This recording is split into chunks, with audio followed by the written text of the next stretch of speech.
ടിവിയിലേക്ക് എല്ലാവരെയും ഞങ്ങൾ ഹാർദവമായി സ്വാഗതം ചെയ്യുന്നു. ഞങ്ങളുടെ കഴിഞ്ഞ വീഡിയോകൾ നിങ്ങൾ കാണുകയും കേൾക്കുകയും ഷെയർ ചെയ്യുകയും ഞങ്ങളെ സപ്പോർട്ട് ചെയ്യുകയും ചെയ്തതിന് ഹൃദയം നിറഞ്ഞ നന്ദിയും സ്നേഹവും ഞങ്ങൾ അറിയിക്കുന്നു. തുടർന്നും നിങ്ങളുടെ ഈ വിധത്തിലുള്ള സഹകരണം ഞങ്ങൾ കർത്താവിൽ പ്രതീക്ഷിക്കുന്നു. ഇന്ന് നമ്മോടൊപ്പം ജീവിതത്തിന്റെ അനുഭവങ്ങളെ പങ്കുവെക്കേണ്ടതിന് കടന്നു വന്നിരിക്കുന്നത് സിസ്റ്റർ ജയ അശോകാണ്. ആ പ്രിയ കർത്താവിന്റെ ദാസിയെ ജോയ്സ് ടിവിയിലേക്ക് ഞങ്ങൾ ഹാർദവമായി സ്വാഗതം ചെയ്യും. ദേവദാസി, എന്തൊക്കെയുണ്ട് വിശേഷങ്ങൾ? സന്തോഷമായിരിക്കുന്നുവോ? സുഖമായിരിക്കുന്നു. ഓക്കെ ദേവദാസി, എവിടെ നിന്നാണ് ജോയിൻ ചെയ്തിരിക്കുന്നതെന്നും വീട്ടിൽ ആരൊക്കെയുണ്ട്, ആരുടെ കൂടെയൊക്കെയാണ് താമസിക്കുന്നത്, കർത്താവിന്റെ വേലയിൽ എങ്ങനെയായിരിക്കുന്നു, അതൊക്കെ ഒന്ന് പറഞ്ഞ് സ്വയം ഒന്ന് പരിചയപ്പെടുത്തിയാട്ടെ. ഞാൻ ആൻഡമാൻ നിക്കോബാർ ഐലൻഡ്സിൽ നിന്നാണ് ജോയിൻ ചെയ്തിരിക്കുന്നത്. ഞങ്ങൾ കർത്താവിന്റെ വേലയിലായിരിക്കുന്നു. ഞാന് പാസ്റ്റർ, ഒരു മോന് 7ാം ക്ലാസ്സിൽ പഠിക്കുന്നു. ഇതാണ് ഞങ്ങളുടെ ചെറിയൊരു കുടുംബം. ഓക്കെ, കർത്താവിന്റെ ദാസി, ദൈവം ധാരാളം അനുഗ്രഹിക്കട്ടെ. കർത്താവിന്റെ ദാസിക്ക് നല്ലൊരു ജീവിതത്തിന്റെ അനുഭവം ഉണ്ടെന്ന് എനിക്കറിയാം. ആ ജീവിതാനുഭവം അനേകർക്ക് പ്രയോജനമായി തീരട്ടെ. ആ അനുഭവങ്ങളിലേക്ക് കടക്കുന്നതിന് മുന്നമേ തന്നെ നമുക്ക് ദൈവസന്നിധിയില് ഒരു വാക്ക് പ്രാർത്ഥിക്കാം. Hallelujah, hallelujah, hallelujah. സ്തോത്രം, സ്തോത്രം. പരിശുദ്ധനായ നല്ല ദൈവമേ, സ്വർഗീയ പിതാവേ, നന്ദി നിറഞ്ഞ ഹൃദയത്തോടെ ഞങ്ങൾ അങ്ങേ സ്തുതിക്കുന്നപ്പാ. ഹല്ലേലൂയ. പ്രിയ കർത്താവിന്റെ ദാസി ജയ സിസ്റ്ററുമായി ദൈവസന്നിധിയിലേക്ക് അടുത്തു വരുവാന് കർത്താവിടെ ആക്കിയ എല്ലാ നല്ല ദാനങ്ങൾക്കായി സ്തോത്രം, നല്ല കൃപയ്ക്കായി സ്തോത്രം. ഈ സാക്ഷ്യം അനേകരുടെ ജീവിതത്തിൽ അനുഗ്രഹവും വിടുതലും ആശ്വാസവുമായി തീരട്ടെ. നിങ്ങളുടെ നാമം മഹിമപ്പെടട്ടെ. യേശുവിന്റെ നാമത്തിൽ തന്നെ ആമേൻ, ആമേൻ. Praise Lord sister. കർത്താവിന്റെ ദാസിക്ക് ജീവിതത്തിന്റെ അനുഭവങ്ങളെയൊക്കെ പങ്കുവയ്ക്കാം. ചെറുപ്പകാലങ്ങളിൽ തൊട്ടുള്ളത് കർത്താവിന്റെ വേലയിൽ ഇന്ന് വരെ ആയിരിക്കുന്ന കാര്യങ്ങളെ എല്ലാം കർത്താവിന്റെ ദാസിക്ക് ഷെയർ ചെയ്യാം. Okay, praise Lord. Joyce TV കൂടെ ഇങ്ങനൊരു യേശുവിന്റെ സാക്ഷിയായി തീരുവാൻ എനിക്ക് വലിയവനായ ദൈവം നൽകിയ അവസരത്തെ ഓർത്ത് ദൈവത്തെ നന്ദിയോടെ സ്തോത്രം ചെയ്യുന്നു. ഇങ്ങനൊരു അവസരം ഒരുക്കിയ കർത്തദാസിക്കും ടീമിനും നന്ദി പറയുന്നു. അതോടൊപ്പം ഇന്ന് പകൽക്കാലം എന്റെ ശബ്ദം കേൾക്കുന്ന, ഈ മീഡിയയിൽ കൂടി ശബ്ദം കേൾക്കുന്ന എല്ലാ മാന്യ പ്രേക്ഷകർക്കും വീണ്ടും എന്നവൻ യേശുക്രിസ്തുവിന്റെ നാമത്തിൽ എന്റെ സ്നേഹവന്ദനത്തെ ഞാൻ അറിയിച്ചുകൊള്ളുന്നു. ഞാൻ എന്റെ പപ്പ പാസ്റ്ററാണ്, കേരളത്തിലാണ്. പപ്പയെ കർത്താവിന്റെ വേലയിലേക്ക് വിളിക്കുവാനുണ്ടായ സാഹചര്യത്തിൽ ഞാൻ ആരംഭിക്കാനാണ് ആഗ്രഹിക്കുന്നത്. പപ്പ കാത്തലിക് ബാക്ക്ഗ്രൗണ്ടിൽ നിന്നാണ് വിശ്വാസത്തിലേക്ക് വരുവാനിടയെ തീർന്നത്. പപ്പായുടെ ഗ്രാമത്തിൽ ആദ്യമായിട്ട് സഭ കടന്നു വന്നപ്പോൾ, ഒരു ദൈവസഭ കടന്നു വന്നപ്പോൾ ആ സഭയുടെ പ്രവർത്തനങ്ങൾക്ക് ശക്തമായി വിരോധിച്ചു നിന്ന ഒരു വ്യക്തിയായിരുന്നു പപ്പ. അതായത് ആ പ്രെയർ സഭ ഹാളിൽ നടക്കുമ്പോൾ ചർച്ചിന്റെ മുകളിലേക്ക് കല്ലെറിയുക, അവിടെ കടന്നു വരുന്നവരെ പിന്തിരിപ്പിക്കുക, ചർച്ചിൽ പോകരുത്, അതുപോലെ തന്നെ വാണിങ്ങൾ കൊടുക്കുക. അതോടൊപ്പം പ്രെയർ നടക്കുന്ന സമയത്ത് പാത്രങ്ങൾ കൊണ്ടുവന്ന് ശബ്ദമുണ്ടാക്കുക. അതോടൊപ്പം വലിയ തകരങ്ങളും പലവിധമായ ശബ്ദം പുറപ്പെടുവിക്കുന്ന ഏതൊക്കെ സാധനങ്ങളുണ്ടോ അത് കൊണ്ടുവന്ന് ഡിസ്റ്റർബ് ചെയ്യുക. ഇങ്ങനെ ശക്തമായി ദൈവസഭയ്ക്കെതിരെ ശക്തമായി അഗൻസ്റ്റ് ആയിട്ട് പ്രവർത്തിക്കുന്ന ഒരു വ്യക്തിയായിരുന്നു ചെറുപ്രായത്തിൽ എന്റെ പിതാവ്. എന്നാൽ എന്റെ പിതാവ് മാത്രമല്ല, ഒരു കൂടെ 2-3 ബ്രദേഴ്സും കൂടെ ഉണ്ടായിരുന്നു, മറ്റുള്ളവർ, സ്വന്തം വീട്ടിലുള്ള അല്ല, പുറത്തുള്ളവര്. അങ്ങനെ ഇവിടെ ഈ ടീമിന് വേണ്ടി സഭ ശക്തമായിട്ട് പ്രാർത്ഥിക്കുമായിരുന്നു. കർത്താവ് യൗവനക്കാരെ കർത്താവ് ഒന്ന് സ്പർശിക്കണമെന്ന് പ്രാർത്ഥിക്കണമായിരുന്നു. അങ്ങനെ എനിക്ക് ട്രിവാൻഡ്രത്ത് ചിലന്തിക്കുഴി എന്ന് പറയുന്ന ഒരു സ്ഥലത്താണ്. ഓക്കെ, അങ്ങനെ ദൈവദാസൻ പ്രാർത്ഥിച്ചതിന് ഫലമായിട്ട് ഒരു ദിവസം പെട്ടെന്ന് വയറുവേദന വരുവാനിടയെ തീർന്നു. വയറുവേദന വന്നപ്പോൾ പല ഹോസ്പിറ്റലിൽ കൊണ്ടുപോയി.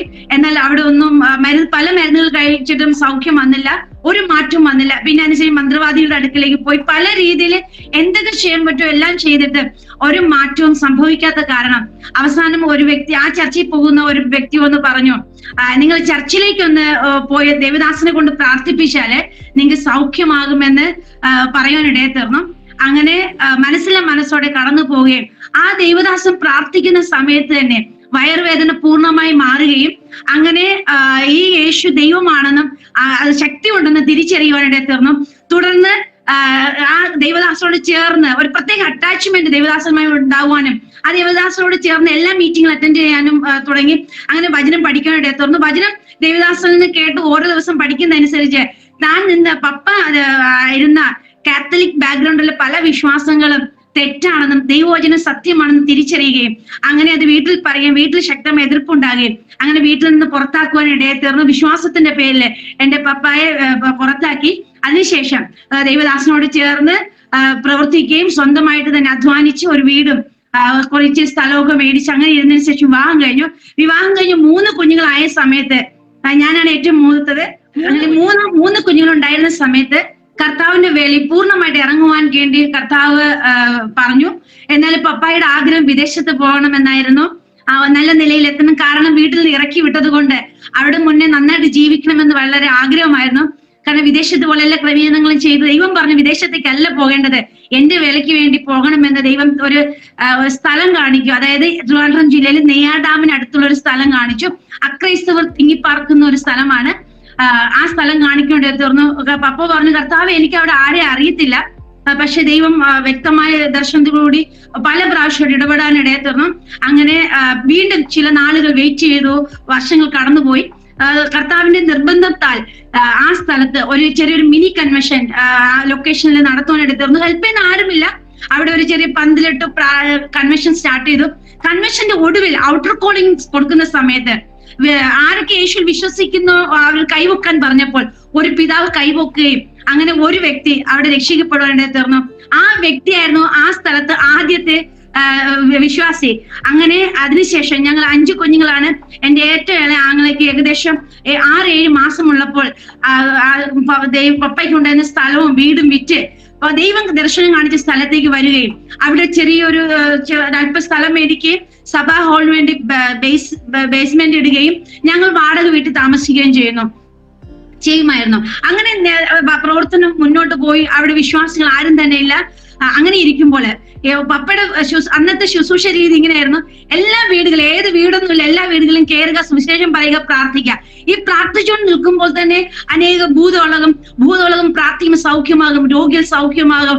ഇങ്ങനെ നിൽക്കുമ്പോൾ കുറെ പേർക്ക് യേശുവിനെ പറ്റി അറിയാനും വിശ്വാസത്തിൽ വരാനൊക്കെ ഇടയായി തീർന്നു. അങ്ങനെ രാവിലെയും വൈകുന്നേരവും ഇങ്ങനെ നിരന്തരം കർത്താവിന്റെ വേലയിൽ ബിസി ആയിരുന്നു. അങ്ങനെ ജനങ്ങൾ അല്പം വിടിവിക്കപ്പെട്ട് രക്ഷിക്കപ്പെട്ട് വരാൻ തുടങ്ങിയപ്പോൾ ശക്തമായ എതിർപ്പുകൾ ആ ദേശത്ത് നിന്ന് ഉണ്ടാകുവാൻ ഇടയായി തീർന്നു. അങ്ങനെ ചില നാളുകൾ മുന്നോട്ട് പോയപ്പോൾ ഞങ്ങൾ വളരെ കഷ്ടത്തിൽ കൂടി കടന്നു പോകേണ്ടതായിട്ട് കടന്നു വന്നു. കാരണം പപ്പ വിശ്വാസത്തിൽ ഒറ്റയ്ക്കാ ഉള്ളത്. ആ സമയത്ത് വീട്ടിൽ നിന്ന് ബാക്കിൽ നിന്ന് ഒരു സപ്പോർട്ടില്ല. പപ്പ ഈ സ്ഥലത്തേക്ക് ദൈവം കാണിച്ചു കൊടുത്ത സ്ഥലത്തേക്ക് വരുമ്പോൾ ഫാമിലിക്കാർ ഇങ്ങനെ പറഞ്ഞു, നിന്റെ കുഞ്ഞുങ്ങളെ കൊണ്ട് കൊല്ലാനാ പോകുന്നത്, നീ തെണ്ടിക്കൊണ്ട് തിരിച്ചു വരുമെന്ന് അവർ പറയാനിടയെ തീർന്നു. പപ്പ തിരിച്ചൊന്നും പറഞ്ഞില്ല. എന്നെ വിളിച്ചത് വിശ്വസ്തൻ എന്ന് പറഞ്ഞിട്ട് ദൈവം കാണിച്ച സ്ഥലത്തേക്കാണ് വന്നത്. അതുകൊണ്ട് ഒരിക്കലും ഒരു പ്രതിസന്ധി സമയത്ത് ഒരിക്കലും പിന്മാറിപ്പോകുക അല്ലെങ്കിൽ തിരിച്ച് ഫാമിലി എടുത്തു പോയി സഹായത്തിന് ചോദിക്കുവാനോ ഉള്ള ഒരു അവസ്ഥ അല്ലായിരുന്നു ഞങ്ങളുടെ ബാക്ക്ഗ്രൗണ്ട്. അപ്പോൾ ആരോലും സഹായമില്ല. അങ്ങനെ ഈ സുവിശേഷ വേല ഇങ്ങനെ മുന്നോട്ട് പോകുമ്പോൾ ഏകദേശം ചില മാസങ്ങൾ കഴിഞ്ഞപ്പോൾ വാടക കൊടുക്കാൻ പോലും പറ്റാത്ത ഒരു അവസ്ഥയിലേക്ക് വന്നു. ഏകദേശം 3 മാസത്തെ വാടക മുടങ്ങാനിടയിൽ തന്നു. വാടക മുടങ്ങിയപ്പോൾ അവർക്ക് അല്പം പ്രോബ്ലം ഉണ്ടായി. അവര് പറഞ്ഞു, നിങ്ങളെ ഞങ്ങൾ അറിയത്തില്ല, നിങ്ങൾ എവിടത്തുകാരാന്ന് അറിയത്തില്ല, ഇപ്പൊ നിങ്ങൾ ഇറങ്ങിയില്ലെങ്കിലോ എന്ന് ഓർത്ത് അവര് പറഞ്ഞു, ഞങ്ങൾക്ക് ഇന്ന് തന്നെ വാടക വേണമെന്ന് പറഞ്ഞ് പപ്പ അന്ന് വാടക എവിടെ നിന്ന് അറേഞ്ച് ചെയ്ത് ഇവരെ കയ്യിൽ കൊണ്ടുകൊടുത്തു. ഈ വാടക കൊടുത്തതിന്റെ അന്ന് രാത്രിയിൽ ഏകദേശം 10 മിനിറ്റ് കഴിഞ്ഞപ്പോൾ വാടക കൊടുത്തു. 10 മിനിറ്റ് കഴിഞ്ഞപ്പോൾ അവര് വന്നിട്ട് പറഞ്ഞു, നിങ്ങൾ ഇറങ്ങി തരണമെന്ന് പറഞ്ഞ്. അങ്ങനെ ഈ വീട്ടിൽ നിന്ന് അവരെ എനിക്ക് ഇന്നും ഓർമ്മയുണ്ട്. അന്ന് ഞാൻ കുഞ്ഞ, പക്ഷെ എനിക്ക് ഇന്നും ഓർമ്മയുണ്ട്. അന്ന് രാവിലെ മുതൽ ഞങ്ങൾ ആരും ഫുഡ് കഴിച്ചിട്ടില്ല, ഒന്നുമില്ല, വീട്ടിലൊന്നുമില്ല. പപ്പ വൈകുന്നേരം വന്ന പൊരിയിൽ അരി മേടിച്ചിട്ടാ വന്നത്. അങ്ങനെ അരി തിളച്ചുകൊണ്ടിരിക്കുന്നേ ഉള്ളൂ. ആ മനുഷ്യർ വന്നിട്ട്, ആ ഫാമിലിക്കാർ വന്നിട്ട് തിളച്ചുകൊണ്ടുന്ന അരിക്കലത്തോടു കൂടി എടുത്ത് പുറത്തേക്ക് എറിഞ്ഞതിന് ശേഷം ഞങ്ങളുടെ സാധനങ്ങളെല്ലാം വലിച്ചുവാരി പുറത്തേക്ക് എറിഞ്ഞു. അതിനുശേഷം ഞങ്ങളെല്ലാം തള്ളി പുറത്തു വിട്ടിട്ട് ഇറക്കി പൊക്കോളാൻ പറഞ്ഞു. എവിടെ പോകണമോ ഞങ്ങൾക്ക് അറിയത്തില്ല. അന്ന് ഏകദേശം സന്ധ്യയായ സമയമാണ്. എങ്ങോട്ട് പോകണമെന്ന് അറിയത്തില്ല, ആരും സഹായമില്ല. അവിടെ അവർ തെറി വിളിക്കുന്നു, ബഹളം വെക്കുന്നു, യേശുവിന്റെ നാമവും പറഞ്ഞ് വന്നേക്കുവാന്ന് പറഞ്ഞ് ബഹളം വെക്കുന്നു, അപമാനിക്കുന്നു. എങ്ങോട്ട് പോകണമെന്ന് അറിയത്തില്ല. എന്റെ പിതാവ് വളരെ കണ്ണുനീരോടുകൂടെ ഞങ്ങൾ അന്ന് ചർച്ച് ഹാളിന് ബേസ്മെന്റും ഷീറ്റ് റൂഫ് മാത്രമേ ഇട്ടിട്ടുള്ളൂ, വേറെ ഒന്നും സൈഡൊന്നും കെട്ടിയിട്ടില്ലായിരുന്നു. അന്ന് രാത്രി ഞങ്ങൾ അവിടേക്ക് കടന്നുപോയി. ഞങ്ങൾക്ക് ഞങ്ങൾക്ക് അറിയത്തില്ല എവിടെ പോകണമെന്ന് പപ്പയ്ക്ക് അറിയത്തില്ല. തിരിച്ച് ഞങ്ങൾ സഹായത്തിന് വേണ്ടി ഞങ്ങൾ ഫാമിലിയിൽ പോകാൻ പറ്റുകയില്ല. അങ്ങനെ സിറ്റുവേഷനാ. അങ്ങനെ മമ്മിയുടെ സാരി എടുത്ത് 2 സാരി എടുത്ത് കവർ ചെയ്ത് ഞങ്ങൾ അവിടെ ദീർഘസമയങ്ങൾ ആ ചർച്ച് ഹോളിന്റെ സൈഡിൽ ഞങ്ങളായിരുന്നു. വളരെ കണ്ണുനീരോടുകൂടി പ്രാർത്ഥനയോടെ നിന്ന് ഒരു ഭാഗത്ത് നിന്ന, രണ്ടാമത്തെ ഭാഗത്ത് ഞങ്ങൾക്ക് ഒത്തിരി ബുദ്ധിമുട്ടാ, സാമ്പത്തികമായി ബുദ്ധിമുട്ട്, ആരും സഹായിക്കാനില്ല. പക്ഷെ അതേസമയം തന്നെ ഒത്തിരി പേര് കർത്താവിന്റെ നാമത്തിലേക്ക് ഒത്തിരി പേര് വിശ്വാസത്തിലേക്ക് വരുന്ന സമയങ്ങളായിരുന്നു. അതും തികച്ചും പാവപ്പെട്ടവരായ ആൾക്കാരായിരുന്നു.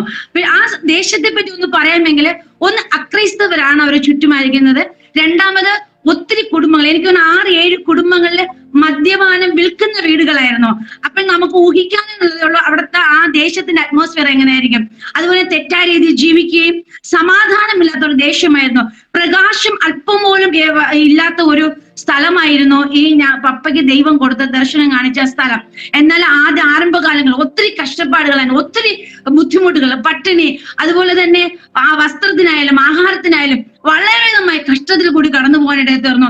ഇങ്ങനെ ഒരു വശത്ത് നിന്ന് നാട്ടുകാർ ശക്തമായി ഞങ്ങൾക്കെതിരെ ശക്തമായി പ്രതികരിക്കുന്നു. രണ്ടാമത് ഞങ്ങളുടെ സാമ്പത്തിക ബുദ്ധിമുട്ടുകൾ, ഇതെല്ലാം കൊണ്ട് ഞങ്ങൾ വളരെ കഷ്ടത്തിൽ കൂടി കടന്നു പോകാനിടയിൽ തീർന്നു. എന്നാൽ പ്രിയമുള്ളവരെ, എന്നാൽ ഞങ്ങൾ ഇന്ന് വരെ നിർത്തിയത് വിളിച്ച ദൈവം വിശ്വസ്തൻ. വിളിച്ചിറക്കിയിട്ടുണ്ടെങ്കിൽ അന്ത്യം വരെ നടത്തുവാൻ കർത്താവ് വിശ്വസ്തൻ എന്ന് കർത്താവ് പ്രൂഫ് ചെയ്യുവാൻ ഇടയായി തീർന്നു. അതിനുശേഷം ഇങ്ങനെ മുന്നോട്ട് പോകുന്ന സമയത്ത് ഒരിക്കൽ എന്റെ ആങ്ങളേക്ക് അങ്ങനെ ഇരിക്കെ ഒരിക്കൽ എന്റെ ഏറ്റവും ഇളയ ആങ്ങളേക്ക് ഒരു അസുഖം വരുവാണ്. നിമോണിയ ബാധിക്കാനിടയായി തീർന്നു. നിമോണിയ ബാധിച്ച് സീരിയസ് ആയി ഏകദേശം 1 മാസം വെന്റിലേറ്ററിൽ കിടക്കുകയാണ് മെഡിക്കൽ കോളേജിൽ കിടക്കുന്ന സമയത്ത്. എന്നാൽ മരിക്കുന്നുമില്ല, അല്ല ജീവിതത്തിലേക്ക് വരുന്നുമില്ല. ഈ സമയത്ത് ചർച്ചിൽ കുറച്ച് പുതിയ ആൾക്കാരൊക്കെ വരുന്നുണ്ട്. ഈ സമയത്ത് ഞങ്ങളെ പുതിയതായിട്ട് വന്ന ഒരു വീട്ടിലേക്ക് ഞങ്ങളെ ആക്കിയിട്ട് പപ്പായും അമ്മയും, പപ്പ രാത്രി വരും, രാവിലെ ഹോസ്പിറ്റലിലേക്ക് പോകും. ഇങ്ങനെ ആയിരിക്കുന്ന സമയത്ത് ഒരു ദിവസം ഏകദേശം 1 മാസം കഴിഞ്ഞു. ആ സമയത്ത് ഒരു മനുഷ്യൻ ആ കോമ്പൗണ്ടിലേക്ക് കയറി വരുവാനിടയിൽ തീർന്നു.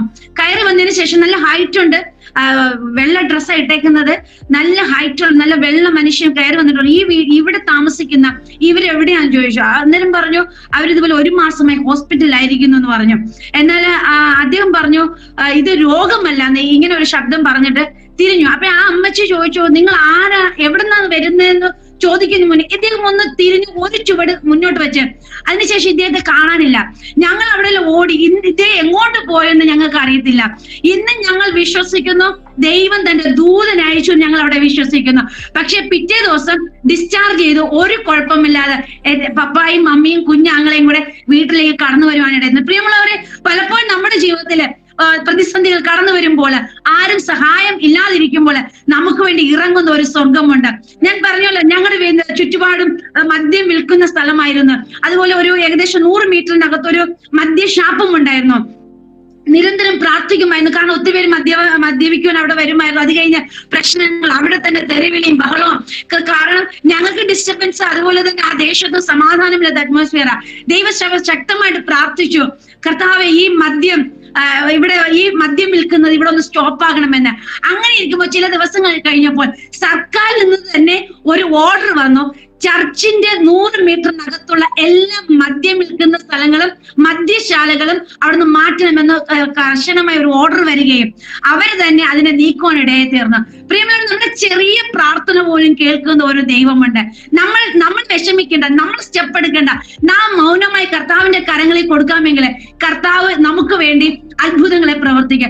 ഇങ്ങനെ സഭ പ്രവർത്തനങ്ങൾ മുന്നോട്ട് പോയിക്കൊണ്ടിരിക്കുന്ന സമയത്താണ് ഇങ്ങനെ മദ്യം വിൽക്കുന്ന സ്റ്റോപ്പായപ്പോൾ അവർക്കെല്ലാം കൂടുതൽ ദേഷ്യമായി.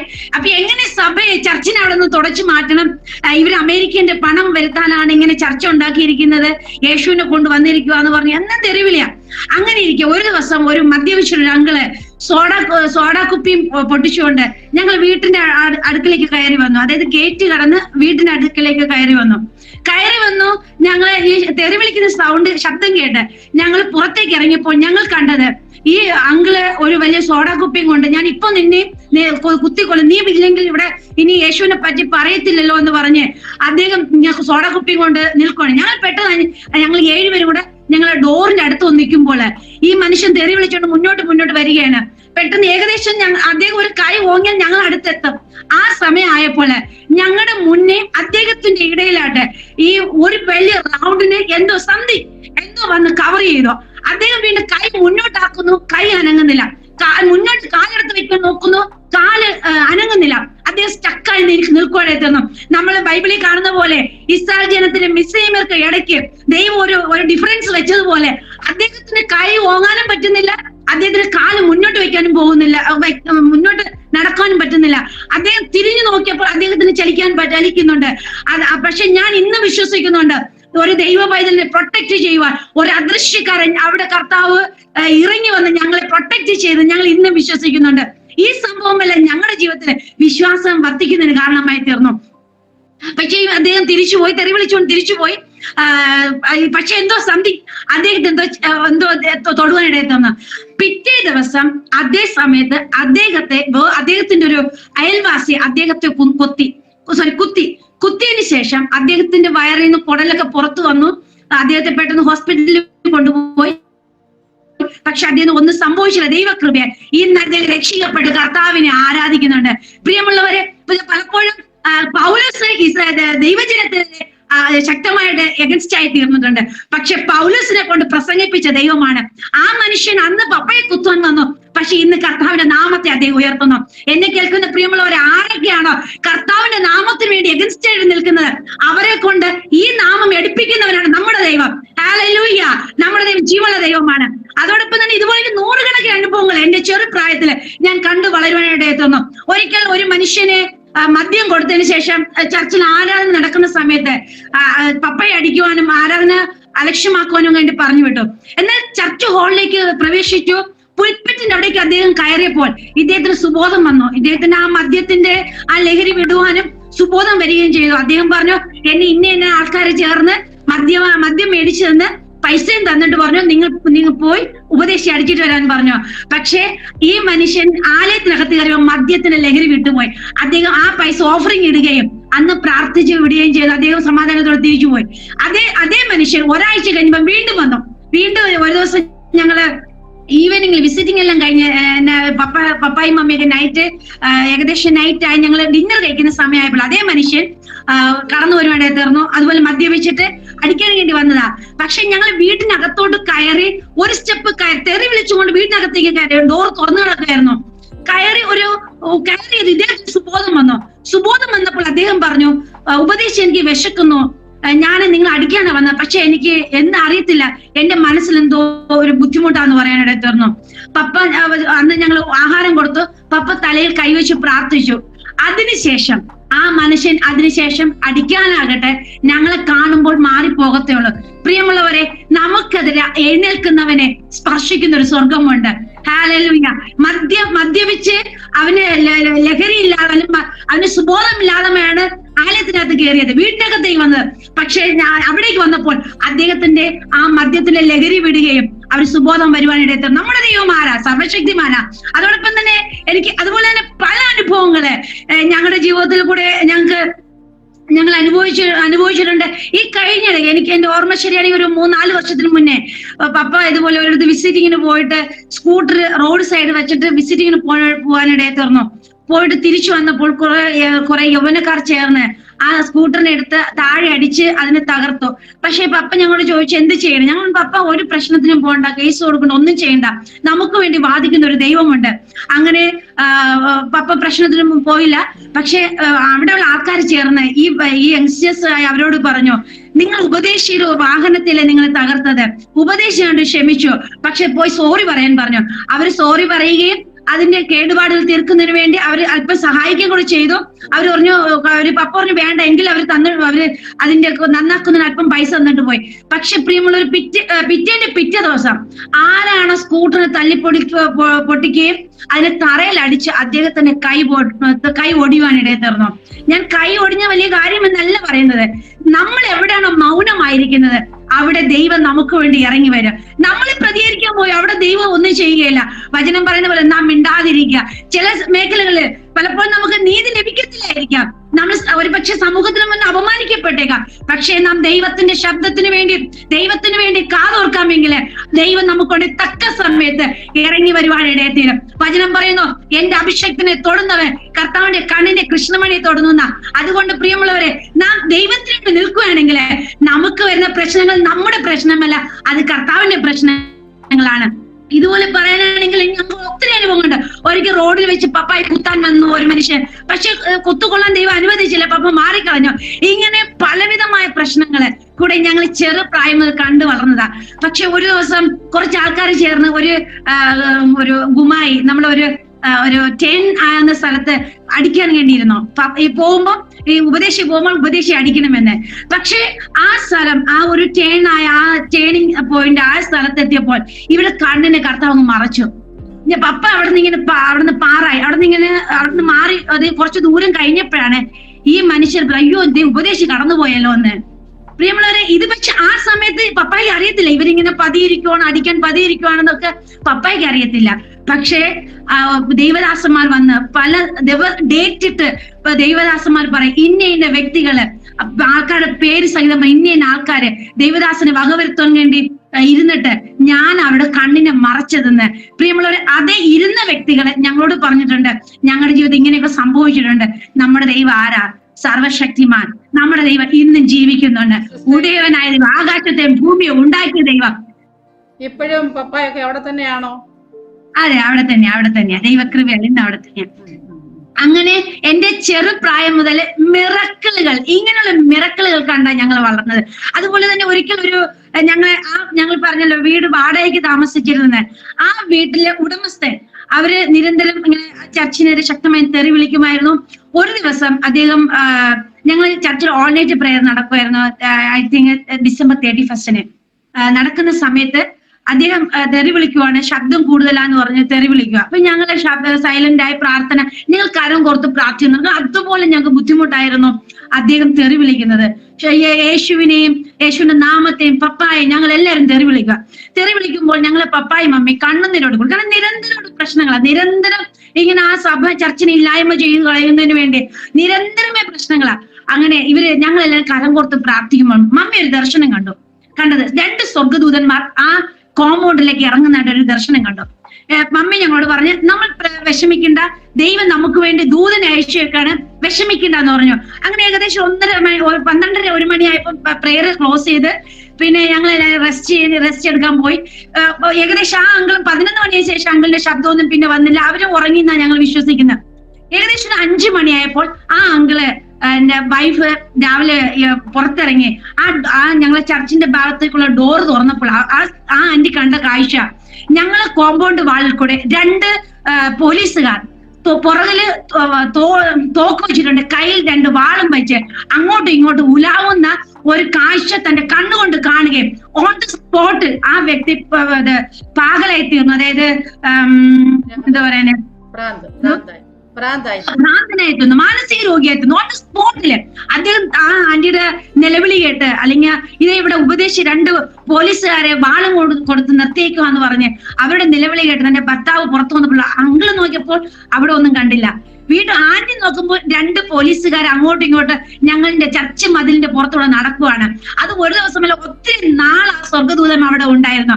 പിന്നെ അവര് കേസ് കൊടുത്തു നോക്കി, പഞ്ചായത്തിൽ പോയി പറഞ്ഞു, ഉപദേശി 2 പോലീസുകാർ ഇവിടെ കൊണ്ട് നിർത്തിയേക്കുവാന്ന് പറഞ്ഞു.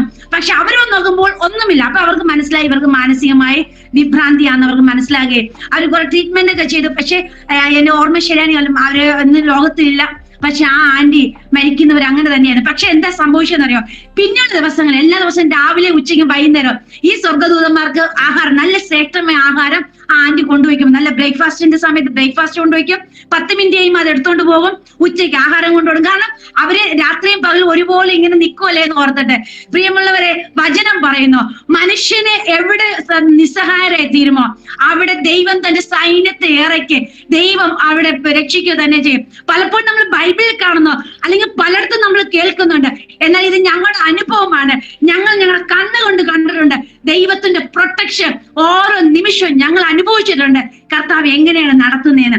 അതുപോലെ തന്നെ ഞങ്ങൾ ഓരോ ദിവസവും ഞങ്ങളെ മിറക്കിളായിട്ട് ദൈവം നടത്തും. ഒത്തിരി ഭീഷണികൾ വരാറുണ്ട്, പക്ഷെ അവിടെയൊക്കെ ആരുടെയും കയ്യിൽ ഏൽപ്പിക്കാതെ ഇന്നും ദൈവകൃപയാൽ ദൈവം ഇന്നും നടത്തുന്നത്. ഇതിൽ നിന്ന് എനിക്ക് പറയാനുള്ള ഒത്തിരി കാര്യം ഞാൻ ഷോർട്ട് ചെയ്ത് പറയുന്നു. ഇതിൽ നിന്ന് എനിക്ക് പറയാനുള്ള ഒരു കാര്യമുണ്ട്. എന്നെ കേൾക്കുന്ന പ്രിയമുള്ളവരെ, ഒരുപക്ഷെ നിങ്ങൾ കർത്താവിന്റെ വേളയിലായിരിക്കാം, ഒരുപക്ഷെ നിങ്ങൾ ഒറ്റയ്ക്ക് വിശ്വാസത്തിൽ വന്നവരായിരിക്കാം, ആരും സഹായം കാണത്തില്ലായിരിക്കാം. പക്ഷെ വിളിച്ചിറക്കിയെങ്കിൽ സകല ഉത്തരവാദിത്വവും കർത്താവിനാണ്.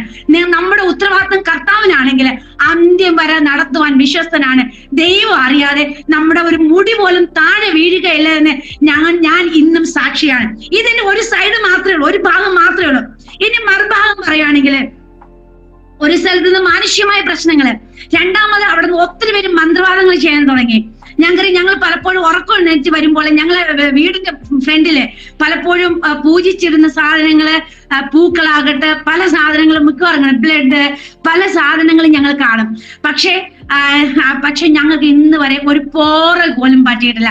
വചനം പറഞ്ഞ ആഭിചാരം ഇസ്രായേലിന് ഫലിക്കയില്ല, ലക്ഷണവിദ്യ ദൈവ പൈതലിന് ഫലിക്കയില്ല. പലപ്പോഴും നമ്മൾ ഭയപ്പെടും, മന്ത്രവാദം അങ്ങനെയാണ്, അല്ലെങ്കിൽ ഇന്നാളെ അഗൻസ്റ്റ് ആണ്, അല്ലെങ്കിൽ ആഭിചാരമാണ്, അല്ലെങ്കിൽ ആരോ മന്ത്രവാദം ചെയ്തു വെച്ചിരിക്കുന്നു.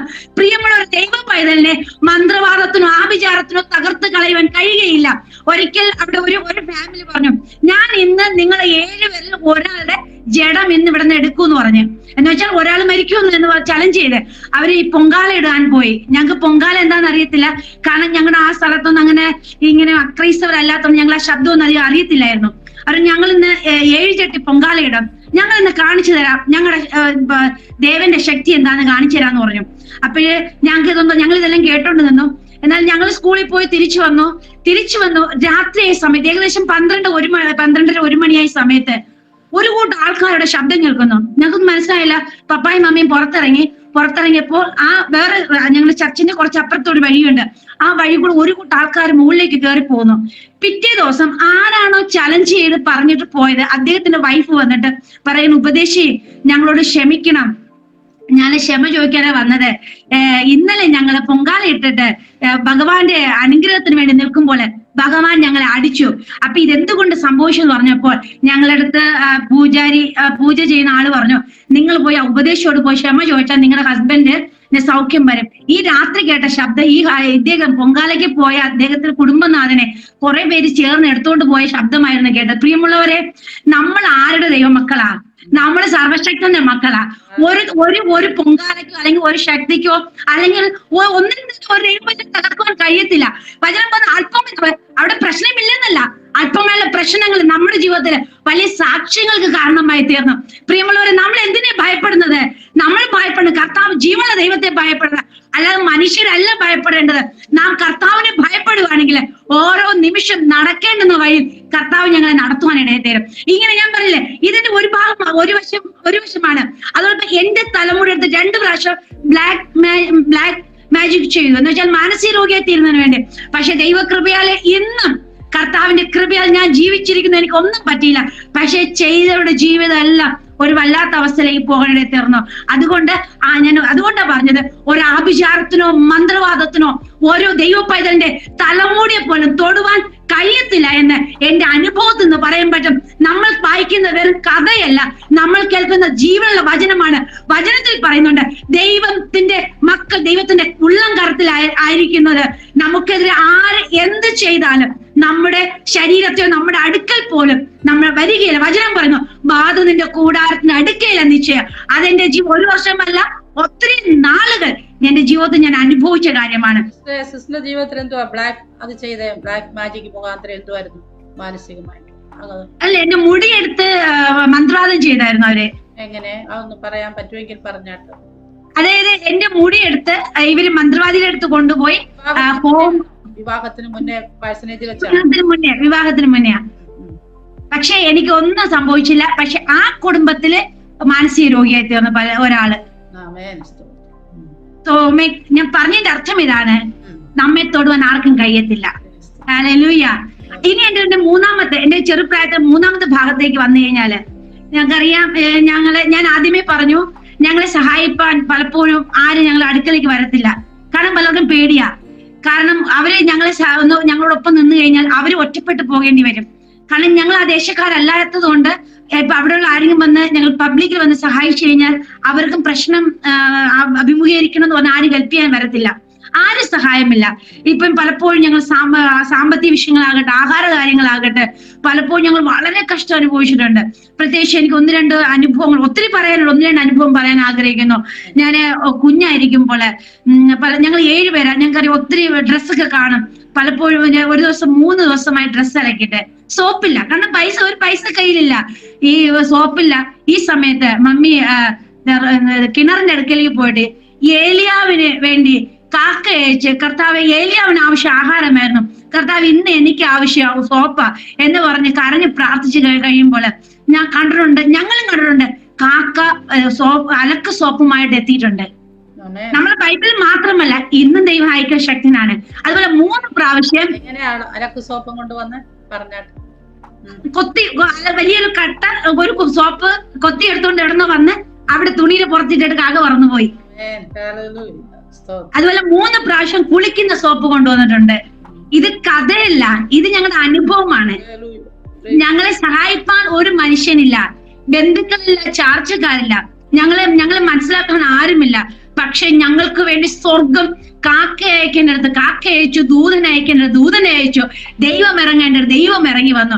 ഇതൊക്കെയായിരുന്നു ഞങ്ങളുടെ ജീവിതത്തിൽ തുടർന്നുള്ള കർത്താവിന്റെ വേല ഞങ്ങളെ ബലപ്പെടുത്തിയ കാര്യങ്ങള്.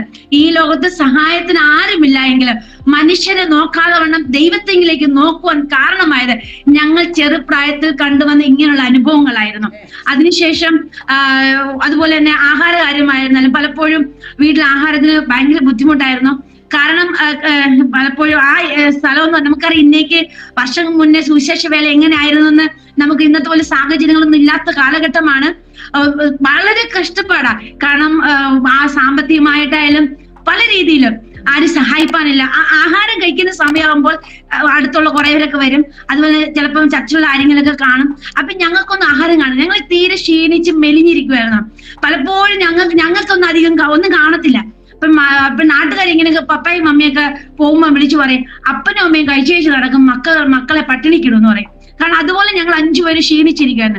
പപ്പായും മമ്മി ഒരു ദിവസം എന്തെന്നറിയോ, വെള്ളം എടുത്ത് പ്രാർത്ഥിച്ചിരുന്നു, കർത്താവേ എന്റെ കുഞ്ഞുങ്ങൾക്ക് കൊടുക്കുവാൻ നല്ല ആഹാരമില്ല, പോഷകാഹാരങ്ങളില്ല, കർത്താവ് ഈ വെള്ളത്തിനകത്ത് എല്ലാ പോഷകങ്ങളും കൊണ്ട് കർത്താവ് നിറച്ചിട്ട് കർത്താവ് ഇവരെ ഞാൻ കുടിപ്പിക്കുന്നുണ്ട്, അനുഗ്രഹിച്ച് പ്രാർത്ഥിച്ച് ഞങ്ങൾ 5 പേരും തലയിൽ കൈവച്ച് പ്രാർത്ഥിച്ചിട്ട് ഈ വെള്ളം ഞങ്ങൾക്ക് തന്നു. പ്രിയമുള്ളവരെ, ഇന്ന് ഞങ്ങൾ 5 പേരും അതിനുശേഷം ഞങ്ങൾ ആരും മെലിഞ്ഞു പോയി. ഞങ്ങൾ കഴിക്കുന്ന ആഹാരത്തിന്റെ ബലമല്ല, അന്ന് പ്രാർത്ഥിച്ചു തന്ന വെള്ളമാണ്. പലപ്പോഴും ഞങ്ങള് ആഹാരമില്ലാതെ തളർന്നു വീണിട്ടുണ്ട്, പലപ്പോഴും പല ദിവസങ്ങൾ ഞങ്ങൾ വീണിട്ടുണ്ട്. പക്ഷെ ഞങ്ങൾ പപ്പ ഒരു കാര്യം പറയാൻ, ഞങ്ങൾ ഒരു ബന്ധുക്കളെ വീട്ടിൽ വിടാറില്ല, വിശ്വാസിയുടെ വീടുകളിൽ വിടത്തില്ല, അയൽവക്കത്തിൽ വിടത്തില്ല. കാരണം ഞങ്ങൾ ദൈവനാമത്തിൽ നിൽക്കുമ്പോൾ ദൈവനാമം അപമാനപ്പെടും. അതുകൊണ്ട് ഞങ്ങൾ അയൽ വീടുകളിൽ ഒന്നും വിടുകയില്ല, ഞങ്ങൾ കഷ്ടപ്പെടാൻ വീടിനകത്ത് മാത്രം ഇരിക്കുമായിരുന്നു. അതുകൊണ്ട് ഞങ്ങളൊരു വിഷമങ്ങളൊന്നും ആരോട് ഷെയർ ഒന്നും ചെയ്യത്തില്ലായിരുന്നു. കാരണം അങ്ങനെ ഒരു സിറ്റുവേഷൻ ആയിരുന്നു. ഞാൻ പേര് പറയും പാടില്ലെന്ന് എനിക്കറിയാം, എങ്കിലും ഞാനൊരു പേര് ഉച്ചരിക്കുവാണ്. IPC ചർച്ചിൽ സ്റ്റീഫൻ എന്നൊരു പാസ്റ്റർ ഉണ്ട് ഞങ്ങൾ ആ ഏരിയയില്. ആ ദേവദാസൻ പലപ്പോഴും വന്നിട്ട് പപ്പയെ ബലപ്പെടുത്തും. പലപ്പോഴും കർത്താവ് ഞാൻ എങ്ങനെ നിൽക്കും, ഈ ആരും സഹായമില്ല, ഞാൻ എങ്ങനെ നിൽക്കും. പലപ്പോഴും വാക്കുകൾ കൊണ്ട് എനിക്ക് ഒരു 2-3 മാസം കൂടുമ്പോ ഒരു ഭയങ്കര പ്രശ്നമൊക്കെ ആകുമ്പോ എങ്ങനെയോ അദ്ദേഹം വരും, കുഴപ്പമില്ല, കർത്താവിന്റെ വേലയാ, സാരമില്ല, ദൈവം നിർത്തും, ഒരു ദിവസം നിങ്ങളെ മാനിക്കും. കാരണം അതുപോലെ സിറ്റുവേഷനാ പറഞ്ഞ ആ ദേവദാസൻ പലപ്പോഴും ഞങ്ങളെ വന്ന് ബലപ്പെടുത്തും, പപ്പായെ ബലപ്പെടുത്തുമായിരുന്നു. ഇന്ന് അദ്ദേഹം ജീവനോടെ ഉണ്ട്. ഒരു പക്ഷെ ഈ സാക്ഷ്യം അദ്ദേഹം കേൾക്കുമായിരിക്കാം. അദ്ദേഹത്തിന്റെ തലമുറയിൽ നിന്ന് നോർത്ത് ഇന്ത്യയുടെ പല ഭാഗങ്ങളില് കർത്താവിന്റെ വേലയിലായിരിക്കും. ദൈവ കുടുംബത്തെ അനുഗ്രഹിക്കട്ടെ. അതുപോലെ ആ സമയത്ത് ഞങ്ങൾക്ക് മമ്മിയുടെ സാരി മറിച്ച് കിടന്ന സമയത്ത് ഞങ്ങൾ അതായത് പെന്തക്കോസ്തുകാരനല്ല, ഒരു അങ്കിള് 10,000 രൂപ തന്നിട്ട് പറഞ്ഞു, പാസ്റ്ററെ നിങ്ങൾക്ക് എപ്പോഴും കിട്ടുമ്പോ എനിക്ക് തന്നാൽ മതി, എപ്പോഴായാലും തിരിച്ചു തന്നാൽ മതി, എനിക്ക് പലിശ വേണ്ട, പക്ഷെ നിങ്ങൾ ചെറിയൊരു വീട് വെക്കുന്ന പറഞ്ഞു ഒരു 10,000 രൂപ തന്നു.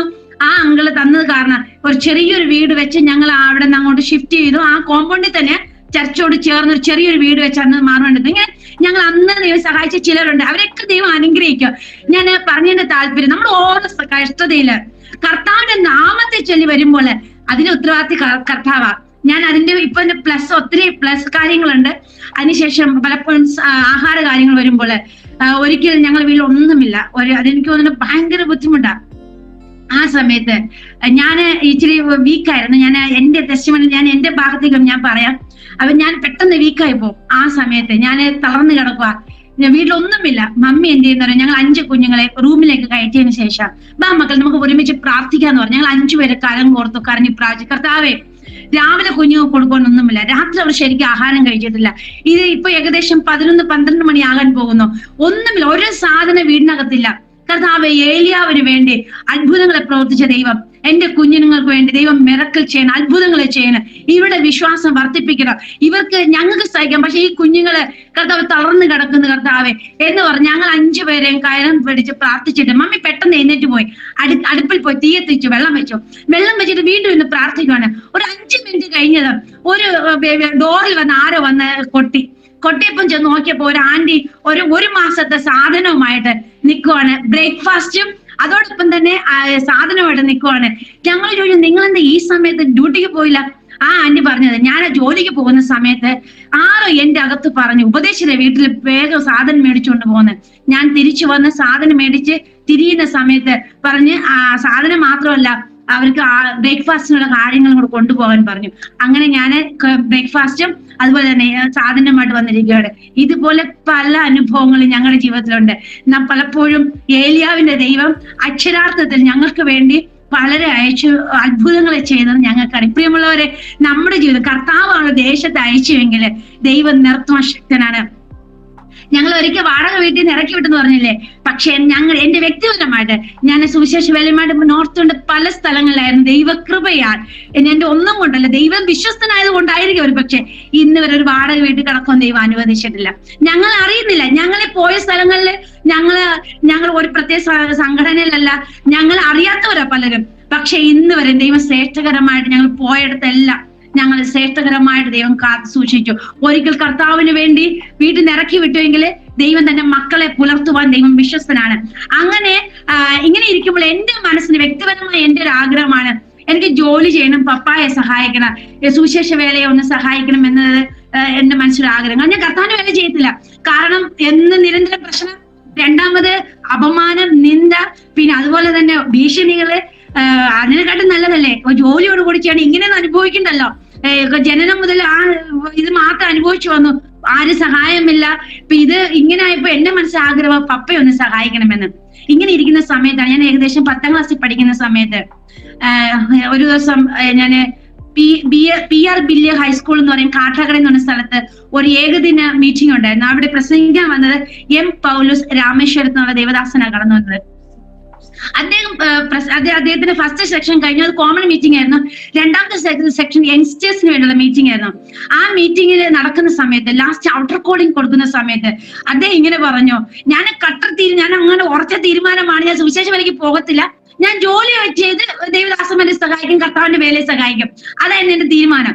ഈ സമയത്താണ് അദ്ദേഹം ഔട്ടർ കോളിംഗ് കൊടുക്കുന്ന സമയത്ത് സർവശക്തനായ തേജോമയനായ സർവത്തെ സൃഷ്ടിച്ച നമ്മുടെ ഉടയനാവനായ കർത്താവ് തന്റെ മഹത്വം വെടിഞ്ഞ് പാപികളായ നമ്മെ രക്ഷിക്കുന്നതിന് ഈ ഭൂമിയിലേക്ക് വന്നു. അദ്ദേഹം യേശു തനിക്കുള്ളതെല്ലാം നമുക്ക് വേണ്ടി തന്ന് അഗ്നിയിൽ നിന്നും ന്യായവിധിയിൽ നിന്ന് നമ്മെ തന്റെ ജീവൻ കൊടുത്ത് വിടുവിച്ച് സാത്താന്റെ അധീനതയിൽ നിന്ന് നമ്മെ വിടുവിച്ച ഒരു ദൈവമുണ്ട്. ആ ദൈവത്തിന് വേണ്ടത് നിന്റെ പണമോ വിദ്യാഭ്യാസമോ നിന്റെ ഒന്നുമല്ല വേണ്ടത്, ദൈവത്തിന് വേണ്ടി നിന്നെയാ വേണ്ടിയത്. എനിക്ക് വേണ്ടി ആർ പോകും?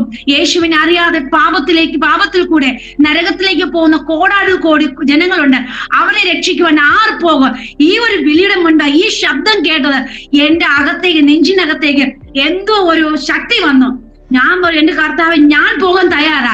ഞാൻ അതുവരെ പോകത്തില്ലെന്ന് പറഞ്ഞുകൊണ്ടിരുന്ന ഞാൻ കയ്യൊന്നും പൊക്കിയില്ല. ഞാൻ പറഞ്ഞു, കർത്താവെ, യേശുവിനെ അറിയാതെ നശിക്കുന്ന ജനങ്ങൾക്ക് വേണ്ടി കർത്താവെ, എവിടെ കർത്താവ് അയക്കുന്നു അവിടെ പോകാൻ ഞാൻ തയ്യാറാ. അങ്ങനെ ഞാൻ കരയാൻ തുടങ്ങി, ഭയങ്കരമായിട്ട് കരയാൻ തുടങ്ങി. ആ കരച്ചിൽ മാസങ്ങൾ എന്നുണ്ടായിരുന്നു. കർത്താവ്, എവിടെ ദൈവം അയക്കുന്നു ഞാൻ പോകാം. ഇങ്ങനെ ഇരുന്ന് 10th പാസ് ഔട്ടായി, അതിനുശേഷം +2 ആയി. +2 കഴിഞ്ഞ് അടുത്തൊരു മുന്നോട്ട് പോകുമ്പോൾ അടുത്തൊരു ട്രെയിനിങ് പോയിന്റ്, ഇനി അടുത്ത ഹയർ സ്റ്റഡി എങ്ങോട്ട്, എന്ത് ചെയ്യണം? പപ്പ പറഞ്ഞു, എനിക്ക് 4 ആമക്കളും 1 മോളുവാ. 4 ആമക്കൾ സുവിശേഷ വേലയ്ക്ക് പോകട്ടെ, നീ നഴ്സിംഗിന് പോകാൻ പറഞ്ഞു. അപ്പൊ ഞാൻ പറഞ്ഞു, ശരി എന്ന് പറഞ്ഞു. ഇങ്ങനെ ഇരിക്കുമ്പോൾ അന്ന് രാത്രി ഏകദേശം എന്റെ നേഴ്സിംഗിന് വേണ്ടിയുള്ള പ്രിപ്പറേഷൻ എല്ലാം നടക്കുന്നു. അഡ്മിഷന്റെ തലേ രാത്രി, അതെങ്കിൽ അഡ്മിഷൻ ആവുന്നതിന്റെ തലേ രാത്രി ഞാനൊരു വിഷൻ കാണുകയാണ്. ഞാൻ ദൈവവചനം പ്രസംഗിച്ചുകൊണ്ട് പോകുന്നു. കാലം തികഞ്ഞു, ദൈവരാജ്യം സമീപിച്ചിരിക്കാൻ, മാനസാന്തരപ്പെട്ട് സുവിശേഷത്തെ വിശ്വസിപ്പിനെന്ന ഈ വചനം പറഞ്ഞ് ഞാനിങ്ങനെ പ്രസംഗിച്ചുകൊണ്ട് പോകുന്നു. പക്ഷെ എനിക്ക് ഒത്തിരി എതിർപ്പുകൾ ഉണ്ടാകുന്നു. അതിനുശേഷം ദൈവശക്തിയോടുകൂടി ഉപയോഗിക്കുന്നതായിട്ട് ഈ ഒരു ദർശനം കാണുവാനായിട്ട്, ഈ ദർശനം കാണുക മാത്രമല്ല, എന്തോ ഒരു അസാധാരണ ശക്തി എന്നെ അന്ന് എന്റെ മേലേക്ക് ദൈവം പകരുവാനായിട്ട് തന്നു. ഞാൻ രാവിലെ എഴുന്നേറ്റു പപ്പയോട് പറഞ്ഞു. കാരണം പപ്പ ഓൾറെഡി പ്രശ്നങ്ങൾ മധ്യ ആയതുകൊണ്ട് ഞങ്ങൾ പപ്പയെ അങ്ങനെ വിഷമിപ്പിക്കാറില്ല. ഞങ്ങളെ ഭാഗത്തുനിന്ന് പപ്പയെ അങ്ങനെ വിഷമിപ്പിക്കാറില്ല. ഞങ്ങൾ ഭയങ്കര പപ്പയോട് ഭയങ്കര സ്നേഹം. ഞാൻ അന്ന് രാവിലെ പറഞ്ഞു, പപ്പ ഞാൻ നേഴ്സിംഗിന് പോകുന്നില്ല, ഞാൻ കർത്താവിന്റെ വേലയ്ക്ക് പോകുന്നു. പപ്പ അത് പറ്റത്തില്ല, എന്റെ 4 മക്കൾ സുവിശേഷ വേല ചെയ്യട്ടെ, പക്ഷെ നീ വിവാഹം കഴിഞ്ഞ കർത്താവിന്റെ വേല ചെയ്തോ, പക്ഷെ നീ ഇന്ന് സുവിശേഷ വേലയ്ക്ക് പോകണ്ട, നീ നേഴ്സിംഗിന് പൊക്കോളാൻ പറഞ്ഞു. ഞാൻ പറഞ്ഞില്ല പപ്പ, ഞാൻ കർത്താവിന്റെ വേലയ്ക്ക് പോകുന്നു. അങ്ങനെ ബൈബിൾ കോളേജിൽ പോകാൻ നിർബന്ധിച്ചു. പപ്പ ഇല്ല, പറ്റത്തില്ല. പപ്പനെ ഒത്തിരി വഴക്ക് പറഞ്ഞു. വീടിന്റെ മഹോളെല്ലാം ഭയങ്കരമായിട്ട് ആ മഹോൾ ഖറാബായി, ഭയങ്കര പ്രശ്നമായി. പപ്പ പറഞ്ഞു, ഇല്ല, ഞാൻ സമ്മതിക്കത്തില്ല, നീ നേഴ്സിംഗിന് പോ, നമ്മുടെ അവസ്ഥകളൊക്കെ മാറ്, അല്പം മാറിയതിനു ശേഷം നീ കർത്താവിന്റെ വേല പിന്നീട് ചെയ്തോ. ഞാൻ സമ്മതിക്കത്തില്ല, എനിക്കതിൽ എവിടെ നിന്ന് എനിക്ക് അതിന്റെ അകത്ത് ഭയങ്കര ധൈര്യം വന്നു. ഞാൻ ഇല്ല പപ്പ, ഞാൻ കർത്താവിന്റെ വേലയ്ക്ക് പോവാ. അങ്ങനെ നിരന്തരമായി ഞാൻ കരയാനും പ്രാർത്ഥിക്കാനും ഉപവസിക്കാനും തുടങ്ങി. കർത്താവെ, പപ്പയുടെ മനസ്സൊന്ന് അലിയണം.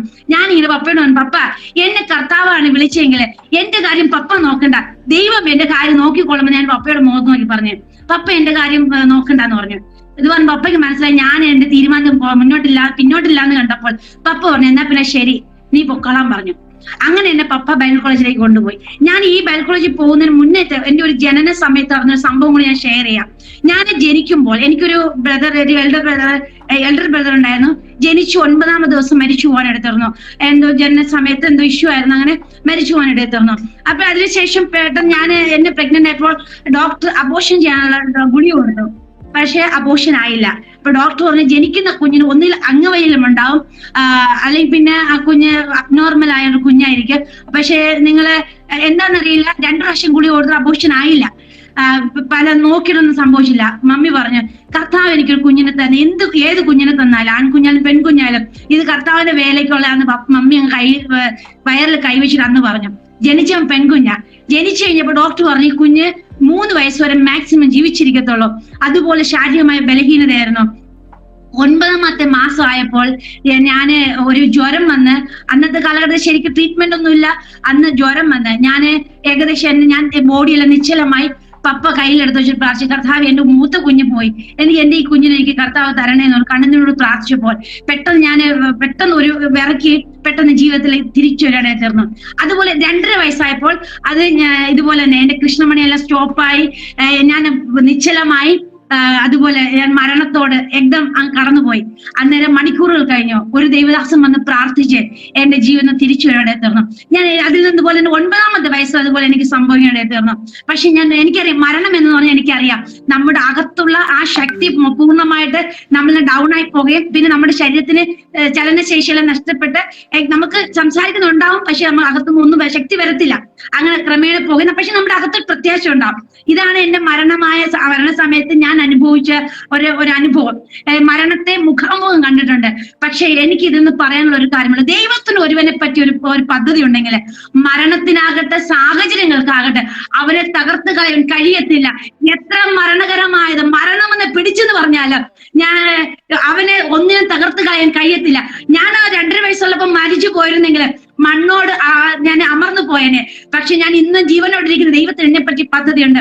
ഇന്ന് പോൽക്കാലം എന്നെ കേൾക്കുന്ന പ്രിയമുള്ളവരെ, നിങ്ങളുടെ ദൈവത്തിൽ പക്ഷെ പ്രശ്നങ്ങൾ കടന്നു വന്നേക്കാം, മരണകരമായത് വന്നേക്കാം. പക്ഷെ ദൈവത്തിന് നിന്നെ പറ്റി ഒരു പദ്ധതി ഉണ്ടെങ്കിൽ ഒന്നും നിന്നെ നശിപ്പിച്ച് കളയുവാൻ ഒന്നിനും കഴിയത്തില്ല. ഇത് എന്റെ അനുഭവമാണ്. അങ്ങനെ അതിനുശേഷം ഞാന് പപ്പനെ ബൈബിൾ കോളേജിൽ കൊണ്ടാക്കി.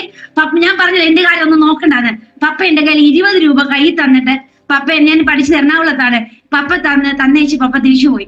മുന്നോട്ട് എനിക്കറിയാം, എനിക്ക് ഫീസ് കൊടുക്കണം, മേസ് ഫീസ് കൊടുക്കണം, അവിടെ ഒത്തിരി ആവശ്യങ്ങളുണ്ട്. ഞാൻ ആരോട് ചോദിക്കും?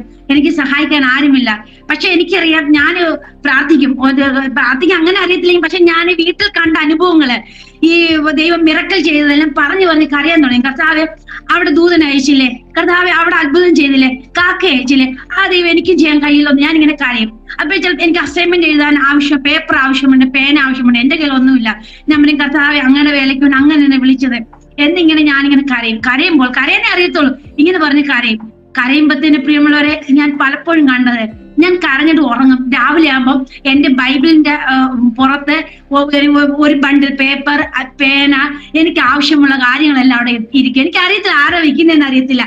നമ്മുടെ ഓരോ ആവശ്യങ്ങളും ദൈവം അത്ഭുതകരമായി നടത്തി. 3 വർഷം എനിക്ക് ഫീസ് കൊടുക്കണമായിരുന്നു. എനിക്കറിയാം, എനിക്ക് പപ്പ സഹായിക്കണ്ടെന്ന് പറഞ്ഞിട്ട് ഇറങ്ങി തിരിച്ചത്. പക്ഷെ എനിക്ക് അങ്ങോട്ട് നോക്കണമെന്ന് അറിയത്തില്ല. പക്ഷെ ഞാൻ പ്രാർത്ഥിക്കുമെന്ന്, കർത്താവെ ഞാൻ പപ്പയുടെ മുന്നേ പോയി പറയാൻ അനുവദിക്കണം. എനിക്കറിയാം വീട്ടിലെ സാഹചര്യം, എനിക്കറിയാം എന്റെ സാഹചര്യം എന്നൊക്കെ എനിക്കറിയാം. പക്ഷെ ഞാൻ പപ്പയോട് ചോദിക്കത്തില്ല. പക്ഷെ എല്ലാ മാസം 10-ാം തീയതി ആകുമ്പോൾ എനിക്ക് ആരോ ഫീസ് അടച്ചിരിക്കും. ഫസ്റ്റ് ഇയർ അടച്ച ആരെന്ന് എനിക്ക് ഇന്നും അറിയത്തില്ല. പക്ഷെ എനിക്കറിയത്തില്ല ആരാ അടച്ചത്. പക്ഷെ എനിക്ക് 10-ാം തീയതി ആകുമ്പോൾ റെസിപ്റ്റ് എന്റെ കയ്യിൽ കിട്ടുമായിരുന്നു. സെക്കൻഡ് ഇയറിൽ പിന്നീട് ഞാൻ അറിഞ്ഞത് വേറെ അങ്കിൾ എനിക്ക് വേണ്ടി ഫീസ് അടച്ചു. 3-ാമത്തെ വർഷം ദൈവം എന്നോട് പറഞ്ഞു, നിനക്ക് ഒരു എറണാകുളത്തെ ഒരു ഫാമിലി നിനക്ക് നിന്റെ ഫുൾ സ്പോൺസർഷിപ്പ് ചെയ്യുമെന്ന് പറഞ്ഞു. അവർക്ക് ദൈവം എന്നെ കാണിച്ചു കൊടുത്തു. കോളേജിൽ വന്ന് എനിക്ക് 1 വർഷത്തെ ഫുൾ ഫീസ് ആ ഫാമിലി അടയ്ക്കാണ് എടുത്തത്. എന്നെ കേൾക്കുന്ന വിദ്യാഭ്യാസത്തിന് വേണ്ടി ഇറങ്ങിത്തിരിച്ച് ഏതെങ്കിലും കുഞ്ഞുങ്ങള് സാമ്പത്തിക വിഷയവുമായി ബന്ധപ്പെട്ട് ആരെങ്കിലും വിഷമിക്കുകയാണെങ്കിൽ, നാം ദൈവത്തിന്റെ മുഖത്തേക്ക് നോക്കുന്നവരാണെങ്കിൽ നമുക്ക് വേണ്ടി കരുതുവാൻ ദൈവം വിശ്വസ്തനത്രേ. ദൈവം ഒരുപക്ഷെ ദർശനം, പലരും, ഞാൻ അനുഭവത്തിൽ കൂടെ പറയാം, പലർക്കും ദൈവം ദർശനം കൊടുത്തു, പലർക്കും പേര് പറഞ്ഞു കൊടുത്തു, ഇന്ന സ്ഥലത്ത് ഇന്ന വ്യക്തിയുണ്ട് കൊണ്ട് സഹായിക്കുന്ന. നാം ദൈവം മുഴങ്കാൽ മടക്കാൻ തയ്യാറെങ്കിൽ നാം ഇരിക്കുന്ന സ്ഥലത്ത് ആൾക്കാരെ അയക്കുവാൻ ദൈവം ശക്തനാണ്. നമ്മൾ പറയത്തില്ലേ, ദൈവമാണ് ദൈവമാണ് കെരീത്തിന് അവിടെ തോട്ടിന്റെ അടുത്ത് ഇരിക്കാൻ പറഞ്ഞെങ്കിൽ കാക്കയ്ക്ക് അഡ്രസ്സ് തെറ്റുകയില്ല. ദൈവമാണെന്ന് പറഞ്ഞെടുത്ത് നാം ഇരിക്കുകയാണെങ്കിൽ ദൈവത്തിന് അഡ്രസ്സ് തെറ്റുകയില്ല. മനുഷ്യൻ മറന്നേക്കാം, മനുഷ്യന് അഡ്രസ്സ് തെറ്റാം, പോസ്റ്റ്മാന് അഡ്രസ്സ് തെറ്റാം, പക്ഷെ ദൈവത്തിന് ഒരിക്കലും നമ്മുടെ അഡ്രസ്സ് തെറ്റുകയില്ല. കാരണം വിളിച്ച ദൈവം വിശ്വസ്തനാണ്. ആക്കിയ സ്ഥലത്ത് സഹായം ചെയ്യുക ദൈവത്തിന് കഴിയും. ഹല്ലേലൂയ. കാരണം എനിക്ക് ഈ വിദ്യാഭ്യാസ സമയത്ത് എന്റെ വിശ്വാസം വർദ്ധിക്കുവാനുള്ള ഒരു കാരണം ഇതായിരുന്നു. ഞാൻ സ്കൂളിൽ പഠിക്കുന്ന സമയത്ത് എനിക്ക് ഫീസ് കൊടുക്കണം, സ്കൂളിൽ ഫീസ് കൊടുക്കണം. ഞാൻ 6 സ്കൂളിൽ മാറി മാറി പഠിച്ചിട്ടുണ്ട്, പല സ്ഥലങ്ങളിലായിട്ട് 6 സ്കൂളിൽ പഠിച്ചിട്ടുണ്ട്. പക്ഷെ ഒരു സമയത്ത് ഞാൻ 6-ലും 7-ലും പഠിക്കുന്ന സമയത്താണ് അവിടെ ഇച്ചിരി ഫീസ് കൊടുക്കണമായിരുന്നു. ചെറിയ ചെറിയ കാര്യങ്ങൾ കൂടെ ചേർത്ത് ഏകദേശം ഒരു 150 രൂപയോളം കൊടുക്കണം. വീട്ടിൽ ഒന്നും പറയത്തില്ല, കാരണം വീട്ടിലെ ബുദ്ധിമുട്ട് സാഹചര്യം കൊണ്ട് ഞാൻ പറയാറില്ല, വീട്ടിൽ ഒന്നും പറയത്തില്ല. അങ്ങനെ സ്കൂളിൽ പഠിക്കുമ്പോ അവര് പറഞ്ഞു ഫീസ് തരണം, ഇല്ലെങ്കിൽ പിടിച്ചു നിർത്തുമെന്ന് പറഞ്ഞേ. ഞാൻ എന്നിട്ടും പറഞ്ഞില്ല. അവര് പിറ്റേ ദിവസം പിടിച്ചു നിർത്തി.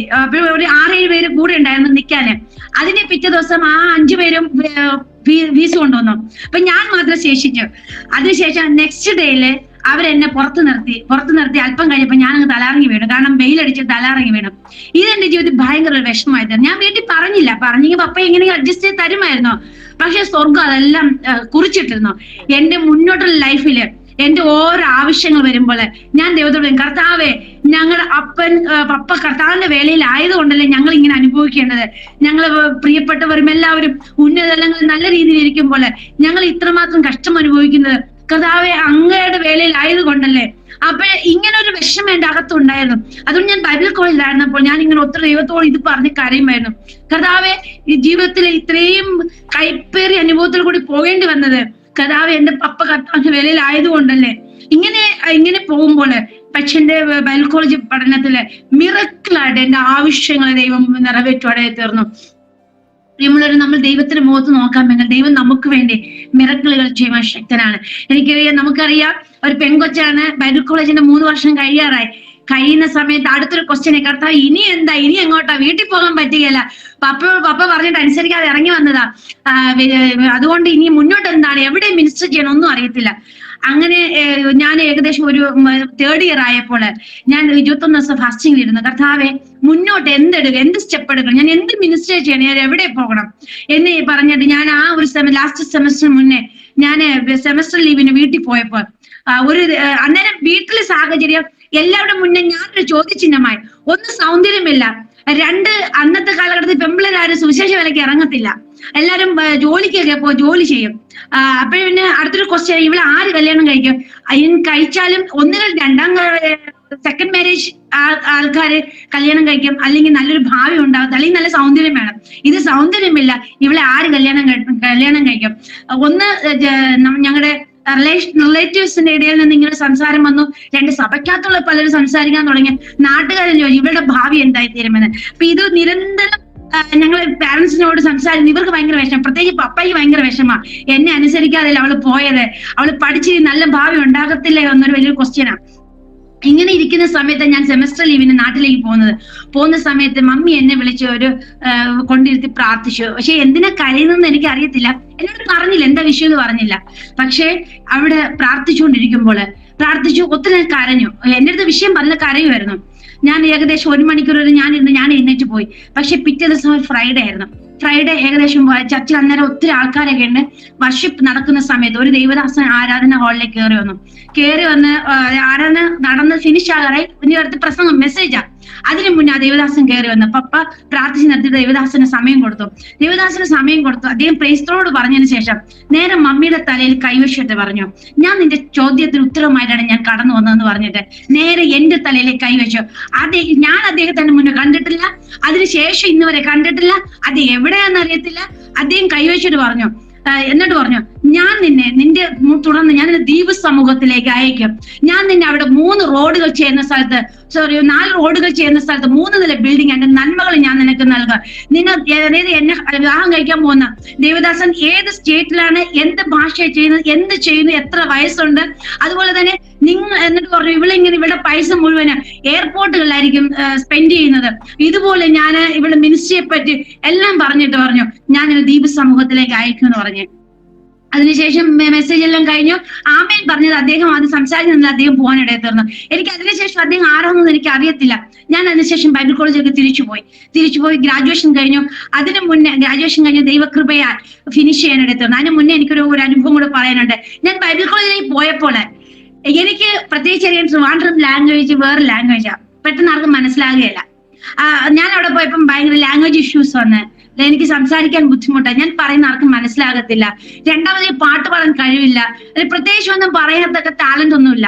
അപ്പോഴ് ഞാന് ബൈബിൾ കോളേജിൽ ചെന്ന് ഫസ്റ്റ് ചാപ്പലില്, ഞാൻ ലേഡീസ് ചാപ്പലില് ഞങ്ങൾക്ക് പ്രസംഗിക്കാൻ ലിസ്റ്റ് ഇട്ടപ്പോ അവര് ഓർത്ത് പാസ്റ്ററിന്റെ മോളല്ലേ എന്നും പറഞ്ഞ് എനിക്ക് ഫസ്റ്റ് പേരിട്ട് എനിക്ക് പ്രസംഗിക്കാൻ അറിയത്തില്ല. ഞങ്ങൾ വാർഡൻ ആന്റി എനിക്കൊരു മെസ്സേജ് എനിക്ക് എഴുതി തന്നിട്ട് പറഞ്ഞു, മോൾ ഒരു കാര്യം ഇതൊന്ന് പറഞ്ഞിട്ടിരിക്കുന്നു പറഞ്ഞു. ഞാൻ ഇന്ന് ആ പേപ്പർ എടുത്ത് നോക്കി വായിച്ചേച്ചിരിക്കുന്നു. ഈ ആന്റി എന്നെ ഒത്തിരി ഷൗട്ട് ചെയ്തു. എനിക്ക് പ്രസംഗിക്കാൻ പറ്റുകയില്ല. അപ്പൊ എന്റെ അകത്ത് വലിയ ചോദ്യമായി, ഞാൻ എന്ത് ചെയ്യും? കർത്താവ് എന്തിനാ എന്നെ സുവിശേഷ വേലയ്ക്ക് വേണ്ടി വിളിച്ചത്? എനിക്ക് കഴിവില്ലാത്ത എന്നെ എന്തിനാ സുവിശേഷ വേലയ്ക്ക് വേണ്ടി വിളിച്ചതെന്ന് എനിക്ക് വലിയൊരു ക്വസ്റ്റ്യനായി. എനിക്ക് എന്നെ ചാപ്പലിൽ നിന്ന് മുടക്കി. എന്റെ അടുത്ത് പറഞ്ഞു, ഇനി ഈ ഒരു സെമസ്റ്ററിൽ നീ പ്രസംഗിക്കണ്ടെന്ന് പറഞ്ഞു. കാരണം ഇത്രയ്ക്ക് പോലും നിനക്കൊന്ന് പാട്ട് പാടാൻ കഴിവില്ല, 2 നിനക്ക് വേറെ ഒരു ടാലന്റും ഇല്ല, പിന്നെ നീ എന്തുദ്ദേശിച്ചില്ല കർത്താവിന്റെ വേലയ്ക്ക് വന്നതെന്ന് ചോദിച്ചു. പക്ഷെ എനിക്ക് ഇതെല്ലാം കേൾക്കും. ഞാൻ ദൈവത്തോട് പറയും, കർത്താവെ അങ്ങ് എന്നെ വിളിച്ചിറക്കിയത് ഞാൻ ഇറങ്ങാതിരുന്നതാണല്ലോ എന്ന് ദൈവത്തോട് പറയും. അങ്ങനെ കഴിഞ്ഞ് ആ സെമസ്റ്റർ ലാസ്റ്റ് ഞാൻ വീട്ടിലേക്ക് പോയപ്പോ പപ്പ എനിക്ക് പ്രസംഗിക്കാൻ പറഞ്ഞു. എനിക്ക് പ്രസംഗിക്കാൻ അറിയില്ല. പപ്പ എന്നെ എല്ലാവരും മുന്നേ ഒത്തിരി ഷൗട്ട് ചെയ്തപ്പം ഞാൻ അനുസരിക്കാതെ പോയണ്ട നിനക്ക് ഇങ്ങനെ ആയതെന്ന് പറഞ്ഞ് പപ്പ എന്നെ ഒത്തിരി ഷൗട്ട് ചെയ്തപ്പോ തന്നെ എനിക്ക് ഭയങ്കര വിഷമമായി. അന്ന് രാത്രി ഞാൻ പറഞ്ഞു, കർത്താവെ ഒന്നുകിൽ ഇന്ന് രാത്രി എന്റെ ജീവൻ എടുക്കണം, ഇല്ലെങ്കിൽ ദൈവം എനിക്കൊണ്ടൊരു മിറക്കൽ ചെയ്യണം എന്ന് ഞാൻ കരയാൻ തുടങ്ങി. ഞാൻ മരണം കാത്തു കിടക്കോ 12 മണിയായപ്പോൾ, ഏകദേശം 12 മണിയായപ്പോ ഞാന് കരയോ. ഞാനൊന്ന് ഫുഡൊന്നും കഴിച്ചില്ല. ബൈബിൾ കോളേജിൽ നിന്നും ഇങ്ങനെ പറഞ്ഞു, പപ്പായ ഇങ്ങനെ പറഞ്ഞു, നാളെ എനിക്കൊരു കഴിവില്ല, എനിക്കറിയാം എനിക്ക് പാട്ട് പാടാൻ അങ്ങനൊന്നും കഴിവില്ല, ശബ്ദമില്ല, എനിക്കങ്ങനെ ഒരു ടാലന്റും ഇല്ല, പിന്നെ എന്തിനാ കർത്താവ് എന്നെ സുവിശേഷ വേലയ്ക്ക് വേണ്ടി വിളിച്ചത് എന്ന് പറഞ്ഞ് ഞാൻ ദൈവത്തോട് ഇങ്ങനെ ചോദിക്കുമ്പോൾ ഏകദേശം ഒരു 12:30 സമയത്ത് ഞാൻ ഒരു ദൈവശബ്ദം കേട്ടു, ദാവീദിന്റെ മേൽ പകർന്ന രാജിക്ക് അഭിഷേകം ഞാൻ നിന്റെ മേൽ പകർന്നിരിക്കുന്നു. വലിയൊരു ആശ്ചര്യം പോലെ എന്റെ ചെവികളിലേക്ക് ശബ്ദം വന്ന് പതിച്ചത് എന്റെ വിഷമവും മാറി, എന്റെ ഭാരവും മാറി, എന്റെ എല്ലാം മാറി. എന്റെ അകത്ത് വലിയൊരു ശക്തി. ഞാൻ രാവിലെ എഴുന്നേറ്റ് പറഞ്ഞു, ഞാൻ ഉടനെ മമ്മി വിളിച്ചു, മമ്മി ഇതുപോലെ സംഭവിച്ചു, ദൈവം എന്നെ ദൈവം കണ്ടിട്ടുണ്ട്, ദൈവം ദൈവത്തിന് വലിയ പ്ലാൻ ഉണ്ടെന്ന് പറഞ്ഞ് പിറ്റേ പ്രാവശ്യം ബൈബിൾ കോളേജിൽ പോയി എന്റെ സിറ്റുവേഷൻ മാറി. ഞാൻ ബൈബിൾ കോളേജിൽ ബെസ്റ്റ് സ്റ്റുഡന്റ് അവാർഡുമായി മേടിച്ചു ഇറങ്ങി. പക്ഷെ ഇറങ്ങിയിട്ട് പിന്നെ ദൈവകൃപ ശക്തമായി വിവാഹത്തിന്റെ ഒരാഴ്ച മുന്നേ വരെ ഞാൻ കൺവെൻഷനുകളിലെ മീറ്റിങ്ങുകളിൽ കർത്താവിനെ ശക്തമായിട്ട് ഉപയോഗിക്കാനായിരുന്നു. പ്രിയമുള്ളവരെ, നമുക്ക് കഴിവില്ല എങ്കിലും ദൈവത്തിനറിയാം നിനക്ക് കഴിവില്ല എന്ന്, നിനക്ക് താലന്തില്ല എന്ന് ദൈവത്തിനറിയാം. ദൈവം ഒരുവനെ തെരഞ്ഞെടുക്കുമ്പോൾ നമ്മുടെ കുറവുകൾ കണ്ടിട്ട് തന്നെ തെരഞ്ഞെടുക്കുന്നത്. കുറവില്ലാത്തവനെ, അവന് കഴിവില്ലാത്തവനെ, കുറവുള്ളവനെ കഴിവും അവന്റെ കുറവും നികത്തി നമ്മെ യോഗ്യനാക്കി മാറ്റുന്ന ദൈവമാണ്, മനുഷ്യനല്ല. ദൈവം കണ്ടിട്ടുണ്ടെങ്കിൽ ദൈവം അവനെ പെർഫെക്റ്റ് ആക്കി മാറ്റുവാനേ തീരും. അതിനുശേഷം ദൈവകൃപയാണ് ഞങ്ങളുടെ വിവാഹം കഴിഞ്ഞു. വിവാഹം കഴിഞ്ഞത് ഞാനൊരു ശുശ്രൂഷയിൽ പോയൊരു സ്ഥലത്ത് അച്ചാച്ചന്റെ ചേട്ടന്റെ ഫാമിലിക്കാർ ഇരിപ്പുണ്ടായിരുന്നു. അങ്ങനെ അവര് സംസാരിച്ചു. അങ്ങനെ ഞങ്ങളുടെ വിവാഹം കഴിഞ്ഞു. വിവാഹം കഴിഞ്ഞാൽ ഞങ്ങൾ ഛത്തീസ്ഗഡിലേക്കാണ് പോയത്. കാരണം എന്റെ അകത്തൊരു വലിയൊരു ആത്മഭാരമായിരുന്നു, യേശുവിനെ അറിയാത്ത ഇടങ്ങളിലേക്ക് പോയി സുവിശേഷം എത്തിക്കുക. ഞാൻ കരയുമ്പോൾ, ഞാൻ ഇന്ത്യയുടെ മാപ്പ് എടുത്തു വെച്ച് ഞാൻ ഓരോ സ്റ്റേറ്റിന് വേണ്ടി കരഞ്ഞ് പ്രാർത്ഥിക്കുമെന്ന്, ആത്മാക്കൾക്ക് വേണ്ടി കരയുമെന്ന്. കർത്താവെ, എന്റെ കാലുകൾ കൊണ്ട് ഞാൻ ഓരോ സ്റ്റേറ്റുകളിലും പോകും. ഞാൻ എന്റെ ബൈബിൾ ഒട്ടിച്ചു വെച്ചിട്ട് പ്രാർത്ഥിക്കും. കർത്താവെ, ഓരോ സ്റ്റേറ്റുകൾക്ക് വേണ്ടി പ്രാർത്ഥിക്കുമായിരുന്നു. അങ്ങനെ ആദ്യമായിട്ട് ഛത്തീസ്ഗഡിലേക്ക് പോയി. അവിടുത്തെ സിറ്റുവേഷൻ നമുക്കറിയാം. ഇന്ന് ഇത്രയും പ്രശ്നമാണെങ്കിൽ അന്നത്തെ സിറ്റുവേഷൻ എത്രമാത്രമായിരുന്നു നമുക്ക് ഊഹിക്കാനുള്ളത്. ഞങ്ങൾ അവിടെ പോയി. അവിടുത്തെ ഒന്നാമത് ഞങ്ങൾ അഭിമുഖീകരിച്ചു ഒത്തിരി പ്രശ്നങ്ങൾ കടന്നു വന്നു. അതിൽ ഒന്നാമത് ഒരു ദിവസം അച്ചാച്ചനും വേറെ 2 മിഷണറിമാരും കൂടെ ചേർന്ന് ഛത്തീസ്ഗഡിൽ നിന്ന് മഹാരാഷ്ട്രയുടെ ഒരു ബോർഡറിൽ ഒരു ഗ്രാമമുണ്ട്, അവിടേക്ക് സർവേക്ക് പോവുകയാണ്. ലാംഗ്വേജ് സർവേക്ക് പോകുന്ന സമയത്ത് അവർക്ക് പ്രത്യേകിച്ച് ലാംഗ്വേജ് ഒന്നുമില്ല, ആദിവാസികളാണ്. അവിടേക്ക് പോകുന്ന സമയത്ത് നക്സലൈറ്റുകൾ ഉള്ള സ്ഥലമാണ്. ഈ സ്ഥലത്ത് അവിടെ എപ്പോഴും നക്സലൈറ്റുകാരും ഈ CRPF തമ്മിൽ എപ്പോഴും അവിടെ പ്രശ്നം ഉണ്ടാകുന്ന ഒരു ഏരിയ, ഒരു കാട്ടേരിയ. ഇവര് 3 കൂടെ പോവുകയാണ്. പോകുന്ന സമയത്ത് ഒരു സ്കൂട്ടറിൽ ഒരു ബൈക്കിലായിട്ട് ഇവർ 3 പേരോട്ട് പോകുന്ന സമയത്ത്, പോകുന്ന വഴിക്ക് ഇവരുടെ സ്കൂട്ടർ പെട്ടെന്ന് നിന്നുപോയ സമയത്ത് ഇവർക്ക് മനസ്സിലായില്ല എന്താ പറ്റിയെന്ന്. ഇവർ മൊത്തം ചെക്ക് ചെയ്ത് 10 മിനിറ്റ് കഴിഞ്ഞപ്പം ജസ്റ്റ് സ്റ്റാർട്ട് ചെയ്തപ്പോ ബൈക്ക് സ്റ്റാർട്ടായി. ഇവര് വീട്ടിൽ പോകുന്ന സമയത്ത് ഒരു ഇച്ചിരി മുന്നോട്ട് പോയപ്പോൾ ഒരു കൂട്ടം തോക്കുധാരികളെ CRPക്കാർ ഇവരെ വളഞ്ഞു. ഇവര് ഓടിക്കൊണ്ട് വണ്ടി വിട്ടിട്ട് കയ്യും പൊക്കി നിന്ന് അവരെ ഓർത്ത് ഇവര് നക്സലൈറ്റുകാരെന്ന് ഓർത്തിട്ടാണ് ഇവരിങ്ങനെ ചെയ്തത്. പക്ഷെ അവര് പെട്ടെന്ന് പറഞ്ഞു, ഇവര് ID കാർഡ് കാണിച്ചപ്പോ ഇവര് നക്സലൈറ്റുകാരല്ലാന്ന് മനസ്സിലായപ്പോൾ ഇവരെ ഫ്രീ ആക്കിയിട്ട് ഇവര് കണ്ട കാഴ്ച, ഇവര് വന്ന അതേ റോഡിൽ, അതായത് വനത്തിനകത്തൂടെ എന്ന് ഓർക്കണം, ഈ കാട്ടേരിയിൽ കൂടി ഇവർ വന്ന സ്ഥലത്ത് ഈ നക്സലൈറ്റുകാർ മൈൻസ് ബോംബ് അതായത് കുഴിബോംബ് വെച്ചിരുന്നു. അത് ഇവര് പോകേണ്ടുന്ന വഴിയിലായിരുന്നു. ഈ കുഴിബോംബിൽ കൂടി ഇവരുടെ വണ്ടിയായിരുന്നു കടന്നു പോകേണ്ടത്. 10 മിനിറ്റിന് മുന്നേ CRPFകാരും ഇവർ നമ്മുടെ യുദ്ധം, അതായത് പ്രശ്നം നടക്കുന്ന സമയത്ത് ഇവരെവിടെയും കുഴിബോംബ് വെച്ചിട്ടുണ്ടോ എന്ന് ചെക്ക് ചെയ്ത് വന്ന സമയത്ത് 2 CRPFകാർ അറിയാണ്ട് ഇതിന്റെ പുറത്ത് കാല് വെച്ചു. അന്ന് കൊണ്ട് സ്പോട്ടിൽ ബോംബ് പൊട്ടി. അതിൽ ഒരാൾ സ്പോട്ട് ഡെത്തായി, ഒരാൾ പോകുന്ന വഴിക്ക് ഡെത്തായി.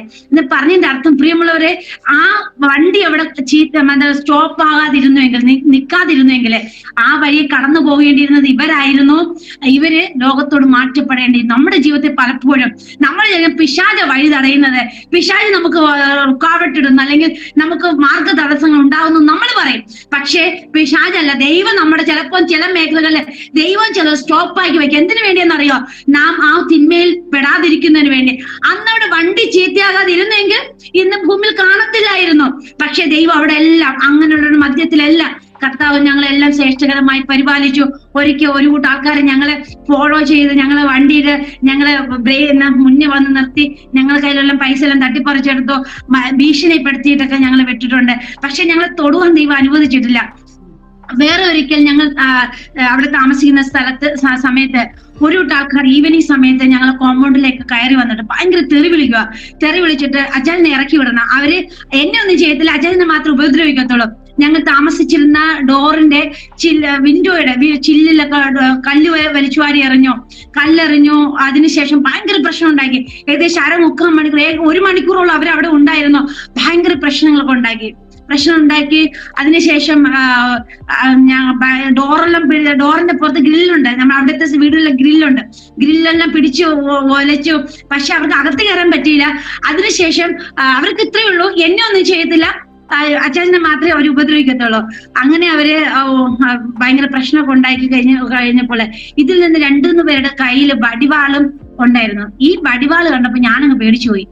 ഞാൻ ഓൾറെഡി കുഞ്ഞുനാൾ മുതൽ ഒത്തിരി പ്രശ്നങ്ങൾ അഭിമുഖീകരിച്ച് വന്ന ഒരു വ്യക്തിയായിരുന്നു. പക്ഷെ അന്നത്തെ സാഹചര്യത്തിൽ ഞാൻ ഇതങ്ങ് ഒത്തിരി പേടിച്ചു പോയി. ഞാൻ ഒരൊറ്റ അലർച്ചയാണ്, ഭയങ്കരമായിട്ട് ഞാൻ അങ്ങ് അലറിക്കരഞ്ഞു, യേശുവേ ആരുമില്ലെന്നുള്ള ഒരൊറ്റ അലർച്ചയാ. അന്നേരം ഇവരുടെ അകത്ത് എന്തോ സംഭവിച്ചു, ഇവർക്ക് എന്തോ ദയ തോന്നോ എന്തോ ചെയ്തിട്ട് പറഞ്ഞ ഭാബി ചുപ്പോ കുച്ചിനെ കരയുക, ഞാൻ ഒന്നും ചെയ്യത്തില്ല, പിന്നെ ഞങ്ങൾ നാളെ വരാം. ഞാൻ അതിന് മുന്നേ അവരോട് പറഞ്ഞുകൊണ്ട് നിൽക്കുക, നിങ്ങൾ നാളെ വന്ന് സംസാരിക്കും, നിങ്ങൾ പകല് വന്ന് പറയുന്നുണ്ട്. പക്ഷെ അവരൊന്നും കേൾക്കുന്നില്ലായിരുന്നു.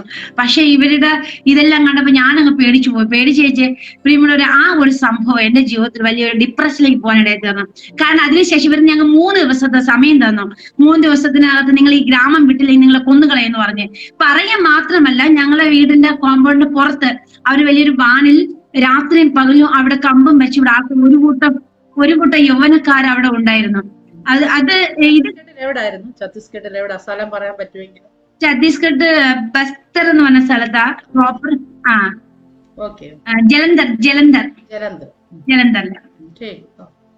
ഓക്കെ. അപ്പോഴേ ഇത് ഞാൻ നിരന്തരം, അതായത് രാത്രിയായാലും പകൽ ഞാൻ ഇടയ്ക്കിടയിൽ പോയി വിൻഡോയിൽ കൂടെ പോയി നോക്കും, ഇവര് പോയോ അവിടെ നിൽക്കും, നോക്കുമ്പോൾ ഇവരവിടെ നിൽക്കും. ഇതെന്റെ ജീവിതത്തിൽ ഭയങ്കര ഭയമായി തീർന്നു. എന്ന് വെച്ചാൽ അന്ന് ഞങ്ങളുടെ കയ്യിൽ മൊബൈലിൽ പൈസ ഇല്ല, ഞങ്ങളെ സഹായിക്കാൻ ആരുമില്ല, ഈ വന്ന ഇൻസിഡന്റ് ഞങ്ങളെ സപ്പോർട്ട് ചെയ്യാനോ അല്ലെങ്കിൽ ആരും തന്നെയില്ല, ഗ്രാമക്കാരുമില്ല, ആരുമില്ല. ഇത് വന്നപ്പോ ഒരു കാര്യം ഉറപ്പായി, മരിക്കുന്ന കാര്യം ഉറപ്പായി. ഇങ്ങനെ ഇരുന്ന് ഭയങ്കരമായിട്ട് വിഷമിച്ചിരുന്ന് എങ്ങനെയാ ഞങ്ങൾ 3-ാമത്തെ ദിവസം അവിടെ നിന്ന് ഞങ്ങൾ രക്ഷപ്പെട്ടു. അവിടെ നിന്ന് രക്ഷപ്പെട്ടതിന് ശേഷം പിന്നെ എനിക്ക് ഈ ഒരു ഭയം വീണെന്ന് പറഞ്ഞാല് പിന്നെ ഒന്ന് ആശ്വസിപ്പിക്കാനായിട്ട് അതിനുശേഷമായിട്ട് ആരും തന്നെ ഞങ്ങളെ ഒന്ന് കോണ്ടാക്ട് ചെയ്തില്ല, ആർക്കും ഒരു കൗൺസിലിംഗ് ആയിട്ട് ഒന്നും ചെയ്തില്ല. ഇതിന്റെ നിരന്തരം എന്റെ ലൈഫിൽ എനിക്ക് അത് ഡിപ്രഷനിലേക്ക് പോകാനിടയിൽ തീർന്നു. ആ ഓൺ ദ സ്പോട്ട് ഞാൻ പ്രഗ്നന്റ് ആയിരുന്നു, അത് ഞാൻ അബോർഷനായി. അങ്ങനെ ഒത്തിരി പ്രശ്നങ്ങൾ ആ ഒരു സമയത്തുണ്ടായിരുന്നു. ഇത് കാരണം ഏകദേശം എനിക്ക് എന്റെ ഓർമ്മ ശരി 7 വർഷം ഞാൻ ഡിപ്രഷൻ അടിമത്തിലായി. എന്ന് വെച്ചാല് ഒരു ഗ്രാമത്തിലേക്ക് പോകുമ്പോൾ പേടി, ആരും ഉപദ്രവിക്കുമോ, അതുപോലെ ഒരു ചെറിയൊരു കൂട്ടം കാണുമ്പോൾ ഞാൻ പെട്ടെന്ന് പറയുമ്പോ നമുക്ക് ഇവിടെ നിന്ന് പോകാന്ന് പറഞ്ഞ് ഞാൻ നിർബന്ധിച്ച് അച്ഛനെ വിളിച്ചുകൊണ്ട് പോകും. പിന്നെ കത്തി എടുക്കാൻ പേടി, ഇങ്ങനെ ആ ഒരു ലെവലിലേക്ക് പോകേണ്ടത്. പക്ഷെ ദൈവകൃപയാല് ഞാൻ അടുത്ത വേറൊരു ലെവലിൽ ടെസ്റ്റ് മണി വരുമ്പോൾ എന്നെ ദൈവം പുറത്ത് കൊണ്ടുവന്നത് ഞാൻ ഷെയർ ചെയ്യാം. അങ്ങനെ ഞാൻ 7 വർഷം ഡിപ്രഷനിലായിരുന്നു. എന്നെ കേൾക്കുന്ന പ്രിയമുള്ളവരെ, നമ്മൾ പലപ്പോഴും സുവിശേഷ പ്രവർത്തനങ്ങൾക്കോ അല്ലെങ്കിൽ ഒരാള് പ്രശ്നങ്ങൾ അഭിമുഖീകരിക്കുമ്പോൾ പലപ്പോഴും അവർക്കോട് പ്രാർത്ഥിക്കാറുണ്ട്. പക്ഷെ നമ്മൾ കഴിയുന്നത്, നിങ്ങൾ ഫോൺ ചെയ്യുക, അവരുള്ളവരെ ഫോൺ ചെയ്തിട്ട് അവർക്ക് എൻകറേജ് ചെയ്യുക, അവർക്ക് ഒരു ശബ്ദം മതി. ആ സമയത്ത് പൈസ അല്ല അവിടെ ആവശ്യം നമ്മളൊരു വാക്കാണ്. നമ്മുടെ ഫോൺ വിളിച്ചോ അല്ലെങ്കിൽ അവരുടെ അടുക്കൽ പോയി അവർക്ക് വേണ്ടി ഒരു സമാധാന വാക്ക് പറയുകയാണെങ്കിൽ എന്റെ കൂടെ ഉണ്ട്, എന്റെ കൂടെ മറ്റുള്ളവർ ഉണ്ട്, ആരെങ്കിലൊക്കെ ഉണ്ടെന്നൊരു ബോധ്യം വരുമ്പോൾ അവർക്ക് ജീവിതത്തിലേക്ക് കരം പിടിച്ച് പുറത്തു വരാൻ അവർക്ക് ഇതെന്റെ അനുഭവമാണ്. ഇതൊരു സ്റ്റോറി അല്ല, ഇതെന്റെ അനുഭവമാണ്. ഞാൻ എങ്ങനെയാണോ 7 വർഷം കടന്നുപോയത്, ഇങ്ങനെയുള്ള പ്രതിസന്ധികൾ കടന്നുപോയത്, അത് എനിക്ക് മാത്രമേ അറിയത്തുള്ളൂ. പക്ഷെ അതിന് പുറത്തു ഞാൻ ഒത്തിരിയും ഞാൻ കഷ്ടപ്പെടേണ്ടി വന്നു. പക്ഷെ ദൈവകൃപയാൽ ഞാൻ അതിന് പുറത്തു വരാൻ ദൈവം എന്നെ സഹായിച്ചു. ദൈവത്തിന് സകല മാനവും മഹത്വവും ദൈവത്തിന് അർപ്പിക്കുന്നു. അതിനുശേഷം ഞങ്ങള് നാട്ടിലേക്ക് വന്നതിന് ശേഷം കർത്താവ് ഞങ്ങളുടെ വാഗ്ദത്ത പ്രകാരം ഞങ്ങൾ ബോംബെയിലേക്ക് പോയിരുന്നു. കുറച്ച് നാൾ 9 മാസം ഞങ്ങൾ ബോംബെയിൽ ഉണ്ടായിരുന്നു. വിക്രോളി എന്ന് പറയുന്ന സ്ഥലത്ത് ഞങ്ങൾ കർത്താവിന്റെ വേലയിലായിരുന്നു. അവിടെ ആയിരിക്കുമ്പോൾ ഞങ്ങൾക്കറിയാം, ഞങ്ങൾ നോർത്ത് ഇന്ത്യയിൽ നിന്ന് വരുമ്പോൾ എത്ര അറിയാം ഞങ്ങളുടെ ബാക്ക്ഗ്രൗണ്ട് എന്നൊക്കെ എല്ലാവർക്കും അറിയാൻ പറ്റും. പക്ഷെ ഞങ്ങൾ ഒത്തിരി കഷ്ടത കൂടി കടന്നുപോയ സമയങ്ങളാണ്. അന്ന് ഞങ്ങൾക്ക് മാസം സപ്പോർട്ട് കിട്ടുന്ന 800 രൂപയുള്ളൂ. പക്ഷെ ഞങ്ങള് ഈ 9 മാസത്തിടയ്ക്ക് ഒരു ദിവസം ഞങ്ങള് മീൻ മേടിച്ച് ഒറ്റ ദിവസമേ ഉള്ളൂ. ഞങ്ങളുടെ കയ്യിൽ ഒന്നുമില്ലാതെയും. പക്ഷെ എങ്കിലും അവിടെയെല്ലാം ഞങ്ങൾ എങ്ങനെയാണ് വിശ്വാസ ജീവിതം എന്നത് ഒന്നുകൂടെ ഇവൻ ഞങ്ങളെ പഠിപ്പിക്കാനിടയിൽ തീർന്നു. ആരുടെ മുന്നേ കൈ നീട്ടാതെ വേണം, ആരുടെ മുന്നേ പരാതി പറയാതെ വേണം. ദൈവത്തോടും പരാതിയില്ല, മനുഷ്യരോടും പരാതിയില്ല. കാരണം വിളിച്ചത് നമ്മളെ സംഘടനയല്ല, ഞങ്ങൾ ആരും പറഞ്ഞിട്ടല്ല ഇറങ്ങിയത്, ദൈവം പറഞ്ഞിട്ട് ഇറങ്ങിയത് കൊണ്ട് ദൈവത്തെ ആശ്രയിക്കുവാനും ദൈവത്തിന്റെ മുഖത്ത് നോക്കുവാനും പഠിപ്പിക്കപ്പെട്ട ഒരു സമയങ്ങളായിരുന്നു ഞങ്ങൾ ബോംബെയിലായിരിക്കുന്ന സമയങ്ങള്. ഞങ്ങളിൽ പൈസ കാണത്തില്ല, എത്ര മാത്രം ഞങ്ങൾ ലോക്കൽ ട്രെയിനിൽ കയറും. അതിനുശേഷം ഞങ്ങൾക്ക് അന്തേരി പോകണം. ആ പോകുന്ന സ്ഥലത്ത് അവിടെ ഞങ്ങൾ ജുഗ്ഗിയില് അവിടെ ചേരി പ്രദേശത്ത് കർത്താവിന്റെ വേല ചെയ്യണം. അവിടെ പോകുന്ന സമയത്ത് ബാക്കി സമയം ഞങ്ങൾ നടക്കും, കാരണം ഞങ്ങളിൽ പൈസ ഇല്ല. ഞങ്ങൾ ആ ഒരു 9 മാസം ഞങ്ങൾ വളരെ കഷ്ടപ്പാടിൽ കൂടി കടന്നു ദൈവം അവിടെ നിന്നുകൊണ്ട് ദൈവം ഞങ്ങൾക്ക് ആൻഡമാൻസിലേക്ക് വരുവാനുള്ള ഒരു വഴി തുറക്കുവാൻ ഇടത്തുന്നു. കാരണം എന്നോട് ദൈവം പറഞ്ഞ ഞാൻ നിന്നെ ദ്വീപ് സമൂഹത്തിലേക്ക് അയക്കുമെന്നാണ്. ഈ പോയ ഒരു സ്ഥലങ്ങൾ ഞങ്ങൾക്ക് പരിചയക്കാരാകട്ടെ, പാസ്റ്റർമാരാകട്ടെ, ഞങ്ങൾ പോയ സ്ഥലങ്ങൾ ആരും ഞങ്ങൾക്ക് പരിചയക്കാരില്ല. കർത്താവിന് നമ്മൾ എവിടെയൊക്കെ പോകണമെന്ന് ദൈവത്തിന്റെ പ്ലാൻ ഉണ്ടെങ്കിൽ ദൈവം വഴി തുറക്കും. ദൈവം നമുക്ക് വേണ്ടി അത്ഭുതങ്ങൾ ചെയ്യുക. ദൈവം സർവശക്തനായ ദൈവമാണ്. അങ്ങനെ ദൈവം പറഞ്ഞ സ്ഥലത്തേക്ക് ഞങ്ങൾ ആൻഡമാൻസിലേക്ക് എത്തുവാൻ ദൈവം സഹായിച്ചു. ഈ ആൻഡമാൻസ് എന്ന് പറഞ്ഞാൽ എല്ലാവർക്കും അറിയാം 572 ദ്വീപ് സമൂഹങ്ങളുണ്ട്. അതിൽ 38 ദ്വീപിലാണ് ആൾക്കാരുള്ളത്. അല്ല 7 രീതിയിലുള്ള ആദിവാസികളുണ്ട്, 7 രീതിയിലുള്ള ആൾക്കാരുണ്ട്. പിന്നെ അതുപോലെ ഇന്ത്യയിലെ പല സ്റ്റേറ്റിലുള്ള എല്ലാ ഭാഷക്കാരും ഉള്ള ഒരു ദ്വീപ് സമൂഹമാണ് ഈ ആൻഡമാൻ നിക്കോബാർ ഐലൻഡ് എന്ന് പറയുന്നത്. ഇവിടേക്ക് ദൈവം ഞങ്ങൾ അയച്ചു. ദൈവം എവിടെയാണോ പറഞ്ഞത് ആ സ്ഥലത്തേക്ക് ഞങ്ങൾ എത്തിച്ചേരേണ്ടി തീർന്നു. അതിനുശേഷം ദൈവകൃപയാൽ ഞങ്ങള് പല സ്ഥലങ്ങളില് കർത്താവിന്റെ വചനവുമായി പോകാൻ ദൈവം സഹായിച്ചു. നമുക്ക് നോർത്ത് ഇന്ത്യ പോലെ നമുക്ക് ഓപ്പൺ ആയി പോയി സുവിശേഷം ഒന്നും പറയാൻ പറ്റുകയില്ല. ഇവിടെ നമുക്ക് ഒരു പരസ്യവും നടത്തണമെങ്കിലും നമുക്ക് പെർമിഷൻ എടുത്തേ നമുക്ക് ചെയ്യാൻ പറ്റത്തുള്ളൂ. അങ്ങനെ എങ്കിലും ദൈവകൃപയാൽ ഞങ്ങൾ പെർമിഷൻ എടുക്കും. ഡിസംബർ ആകുമ്പോൾ പെർമിഷൻ എടുക്കും. ഞങ്ങൾ ആൻഡമാൻസിൽ ആദ്യം ഞങ്ങൾ ഒരു 4 വർഷം ഇരുന്നിട്ട് പിന്നെ ഞങ്ങൾ നോർത്ത് ഇന്ത്യ പഞ്ചാബിൽ ഞങ്ങൾ ഒരു 2.5 വർഷം ഉണ്ടായിരുന്നു. ഈ ആദ്യത്തെ സമയം ഞങ്ങൾ ഇരുന്നപ്പോഴും ദൈവകൃപയാൽ സുവിശേഷമായിട്ട് ഞങ്ങൾ കാലുകുത്താത്ത സ്ഥലങ്ങളൊന്നുമില്ല. ഞങ്ങൾ മാക്സിമം പോകാൻ പറ്റുന്നിടത്തല്ല ഞങ്ങൾ ട്രാക്ട് പരസ്യങ്ങളായിട്ടും ഞങ്ങൾ വർക്ക് ചെയ്യുമായിരുന്നു. മാക്സിമം കർത്താവിന് വേണ്ടി ഞങ്ങൾ ചെയ്യാൻ പറ്റുന്നിടത്തോളം ചെയ്യുമായിരുന്നു. കാരണം ഇവിടെ ഡ്രൈ ലാൻഡായി. നമ്മുടെ ആൻഡമാൻസ് ഡ്രൈ ലാൻഡാണ്. നോർത്ത് ഇന്ത്യയെ പറ്റി എല്ലാവർക്കും അറിയാം, പക്ഷെ ആൻഡമാൻസിനെ പറ്റി ആർക്കും അങ്ങനെ അറിയത്തില്ല. ഇതൊരു അതെ, അതുപോലെ നോർത്ത് ഇന്ത്യയിൽ നമ്മള് കഷ്ടപ്പാടും ബുദ്ധിമുട്ടൊക്കെ ഉണ്ടെങ്കിൽ അവിടെ ജനങ്ങൾ വിടുവിക്കപ്പെട്ടു വരും. പക്ഷെ ആൻഡമാനെ സംബന്ധിച്ച് അങ്ങനെ ഒരു കൊയ്ത്തൊന്നും ഇല്ലാത്തൊരു സ്ഥലമാണ്. ആത്മാക്കളുടെ കൊയ്ത്തൊന്നുമില്ല. ഇങ്ങോട്ട് അധികം ദേവദാസന്മാരും വരാൻ ആഗ്രഹിക്കാത്ത ഒരു ഏരിയയാണ്. പക്ഷെ ദൈവകൃപയാൽ ദൈവത്തിന് ഉദ്ദേശമുണ്ടെങ്കിൽ ഞങ്ങൾ അയച്ചു, ഞങ്ങൾ ദൈവത്തിന് ആ പദ്ധതി പൂർത്തിയാക്കുക തന്നെ ചെയ്യും. അതിനുശേഷം ഞങ്ങൾക്ക് ആഗ്രഹം നോർത്ത് ഇന്ത്യയില, ബുദ്ധിമുട്ടാണെങ്കിലും നോർത്ത് ഇന്ത്യയില. അങ്ങനെ ഞങ്ങൾ നിരന്തരം പ്രാർത്ഥിക്കുന്നു, കർത്താവ് ഞങ്ങൾ നോർത്ത് ഇന്ത്യയിലേക്ക് അയക്ക്. അങ്ങനെ ഞങ്ങൾ വീണ്ടും പഞ്ചാബിലേക്ക് പോകാനിടത്ത് 2.5 വർഷം ഞങ്ങൾ അവിടെ ഉണ്ടായിരുന്നു. അവിടെ പോയപ്പോൾ ഞങ്ങളുടെ ദൈവകൃപയിൽ അവിടെ പല ചർച്ചകൾ, പുതിയ ചർച്ചകൾ സ്റ്റാർട്ട് ചെയ്യാൻ സഹായിച്ചു.